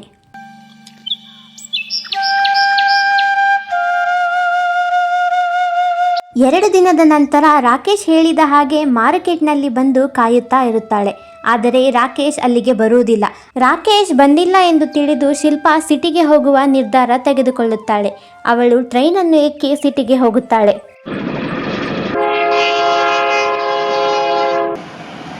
ರಾಕೇಶ್ ಹೇಳಿದ ಊರಿಗೆ ತಲುಪುತ್ತಾಳೆ. ಎಲ್ಲ ಕಡೆ ರಾಕೇಶ್ನನ್ನು ಹುಡುಕುತ್ತಾಳೆ. ತಕ್ಷಣವೇ ಅವಳ ಕಣ್ಣು ಒಂದು ಪಾರ್ಕಿನಲ್ಲಿ ಬೀಳುತ್ತದೆ. ಅಲ್ಲಿ ರಾಕೇಶ್ ಬೇರೆ ಒಂದು ಹೆಂಗಸಿನ ಜೊತೆ ನಿಂತಿರುತ್ತಾನೆ. ಶಿಲ್ಪಾ ರಾಕೇಶ್ನನ್ನು ಕಂಡು ಓಡಿ ಬಂದು ಹೇಳುತ್ತಾಳೆ, ರಾಕೇಶ್, ನೀನು ಇಲ್ಲಿದ್ಯಾ? ನಿನ್ನನ್ನು ಎಲ್ಲೆಲ್ಲೆಲ್ಲ ಹುಡುಕ್ದೆ ಗೊತ್ತಾ ನಾನು. ನೀನು ಹೇಳಿದಾಗೆ ನಾನು ಮಾರ್ಕೆಟ್ ಹತ್ರ ಸಹ ಬಂದು ಕಾಯ್ತಾ ಇದ್ದೆ. ನೀನು ಹೇಳಿದಾಗೆ ನಾನು ನನ್ನ ಗಂಡನ ಹತ್ರ ವಿಚ್ಛೇದನ ಕೂಡ ಪಡ್ಕೊಂಬಂದಿದ್ದೀನಿ. ಇವಾಗ ನಾನು ನಿನ್ನ ಜೊತೆ ಬರ್ತೀನಿ. ನಡಿ ರಾಕೇಶ್, ನಾವಿಬ್ಬರು ಜೊತೆಗಿರೋಣ. ಅರೆ, ಏನಿದು ಬಾಯಿಗೆ ಬಂದಂಗೆ ಮಾತಾಡ್ತಾ ಇದೆಯಾ? ಯಾರು ನೀನು? ನಾನು ರಾಕೇಶ್ನ ಮದುವೆ ಆಗೋಳು. ನಾನು ರಾಕೇಶ್ ಪ್ರೀತಿಸ್ತಾ ಇದ್ದೀವಿ. ನೀನು ಯಾರು? ನಾನು ರಾಕೇಶ್ನ ಹೆಂಡತಿ. ನೀನು ರಾಕೇಶ್ನ ಮದುವೆ ಆಗೋಳಾ? ನನಗೆ ಗೊತ್ತೇ ಇರಲಿಲ್ಲ. ನಮ್ಮಿಬ್ಬರಿಗೂ ಮದುವೆ ಆಗಿ 2 ವರ್ಷ ಆಗಿದೆ. ಹಾಗೆ ನನಗೆ ಒಬ್ಬ ಮಗ ಸಹ ಇದ್ದಾನೆ. ನಾನು ತಲೆ ಕೆಡಿಸ್ಕೊಂಬೇಡ. ಇವಳು ಗಂಡ ಸತ್ತೋಗಿದ್ದಾನೆ. ಇವಳು ಗಂಡ ಸತ್ತಾಗಿಂದ ಇವಳು ಸ್ವಲ್ಪ ಹುಚ್ಚಿಯಾಗಿಬಿಟ್ಟಿದ್ದಾಳೆ. ಯಾವುದೇ ಗಂಡಸ್ಕೊಂಡ್ರೂ ನನ್ನ ಗಂಡ ನನ್ನ ಮದುವೆ ಆಗ್ತೀನಿ ಅಂತ ಹಿಂದೆ ಹೋಗ್ತಾಳೆ. ಊರಲ್ಲಿದ್ದಾಗ ನನ್ನ ಹಿಂದೆ ಸಹ ಇದೇ ಥರ ಬಿದ್ದಿದ್ಲು. ಇವಳನ್ನ ನಂಬೇಡ ನೀನು. ಇವಳಿಗೆ ನನ್ನ ಅಡ್ರೆಸ್ ಎಲ್ಲಿಂದ ಸಿಕ್ತೋ ಏನೋ. ನೋಡು, ನಿನ್ನ ಗಂಡ ತೀರೋಗಿದ್ದಾನೆ ಅನ್ನೋದಕ್ಕೆ ನನಗೂ ಸ್ವಲ್ಪ ದುಃಖ ಇದೆ. ಆದರೆ ಈ ಥರ ನೀನು ನನ್ನ ಗಂಡನ ಹತ್ರ ಬಂದು ಮದುವೆ ಆಗ್ತೀನಿ ಅಂತ ಹೇಳ್ತಾ ಇದ್ರೆ ಸರಿ ಇರೋದಿಲ್ಲ. ನಾನು ಪೊಲೀಸ್ನ ಕರಿಬೇಕಾಗುತ್ತೆ. ಹಾಗೆಂದು ಹೇಳಿ ರಾಕೇಶ್ ಮತ್ತು ಅವನ ಹೆಂಡತಿ ಅಲ್ಲಿಂದ ಹೊರಟು ಹೋಗುತ್ತಾರೆ. ಆದರೆ ಶಿಲ್ಪಾಳ ಜೀವನವೇ ನಾಶವಾಗುತ್ತದೆ. ಅವಳು ಅವಳ ಗಂಡನಿಗೆ ಮೋಸ ಮಾಡಿದಳು. ಅದಕ್ಕೆ ಕರ್ಮ ಅವಳಿಗೆ ಮೋಸ ಮಾಡಿತು. ಕೆಲವು ದಿನಗಳು ಕಳೆಯಿತು. ಒಬ್ಬ ವಯಸ್ಸಾದ ವೃದ್ಧ ವ್ಯಕ್ತಿ ಅಲ್ಲಿ ಬರುತ್ತಾನೆ. ನೋಡು ಸಂಜು, ಪಂಚಾಯಿತಿ ಕಟ್ಟೆಯಲ್ಲಿ ನಾನು ನಿಂತಿದ್ದೆ. ನನಗೆಲ್ಲ ವಿಷಯ ಗೊತ್ತಿದೆ. ನೀನು ಹೆಂಡತಿ ಎಷ್ಟು ಮೋಸ ಮಾಡಿದ್ದಾಳೆ ಅಂತ ನಾನು ನನ್ನ ಕಣ್ಣಾರೆ ನೋಡಿದ್ದೀನಿ. ಅವಳು ಎಷ್ಟೊಂದು ಸರಿ ಜಮೀನ್ದಾರ್ ಹತ್ರ ಮಾತಾಡೋದನ್ನ ನೋಡಿದ್ದೀನಿ. ನನಗೆ ನಿನ್ನಂತ ಅಳಿಯನೇ ಬೇಕಾಗಿತ್ತು. ನನ್ನ ಜಮೀನೆಲ್ಲ ನಾನು ನಿನ್ನ ಹೆಸರಿಗೆ ಬರ್ಕೊಂಡು ಕೊಡ್ತೀನಿ. ಅರೆ, ಏನು ಹೇಳ್ತಾ ಇದ್ದೀರಾ? ನನ್ನ ಹೆಂಡತಿನೇ ನನ್ನನ್ನು ಬಿಟ್ಟೋದ್ಲು. ನೀವು ನನ್ನನ್ನು ನಂಬಿ ಏನು ಸಿಗುತ್ತೆ? ಇವೆಲ್ಲ ಯಾಕೆ? ನನಗಿರೋದು ಒಬ್ಬಳೇ ಮಗಳು. ನನಗೆ ನಿನ್ನಂತ ಅಳಿಯ ಬೇಕಾಗಿತ್ತು. ನೀನು ತುಂಬ ಒಳ್ಳೆಯವನು. ಅದಕ್ಕೆ ನನ್ನ ಜಮೀನನ್ನ ನಾನು ನಿನ್ನ ಹೆಸರಿಗೆ ಬರ್ಕೊಂಡು ಕೊಡ್ತೀನಿ. ನನ್ನ ಮಗಳನ್ನ ಚೆನ್ನಾಗಿ ನೋಡ್ಕೊ. ಇವತ್ತು ನಾಳೆನೋ ಬಿದ್ದೋಗೋ ಮುದಿ ಜೀವ ನಂದು. ಅದಕ್ಕೆ ನನ್ನ ಮಗಳನ್ನ ನೀನೇ ನೋಡ್ಕೋ ಅಪ್ಪ.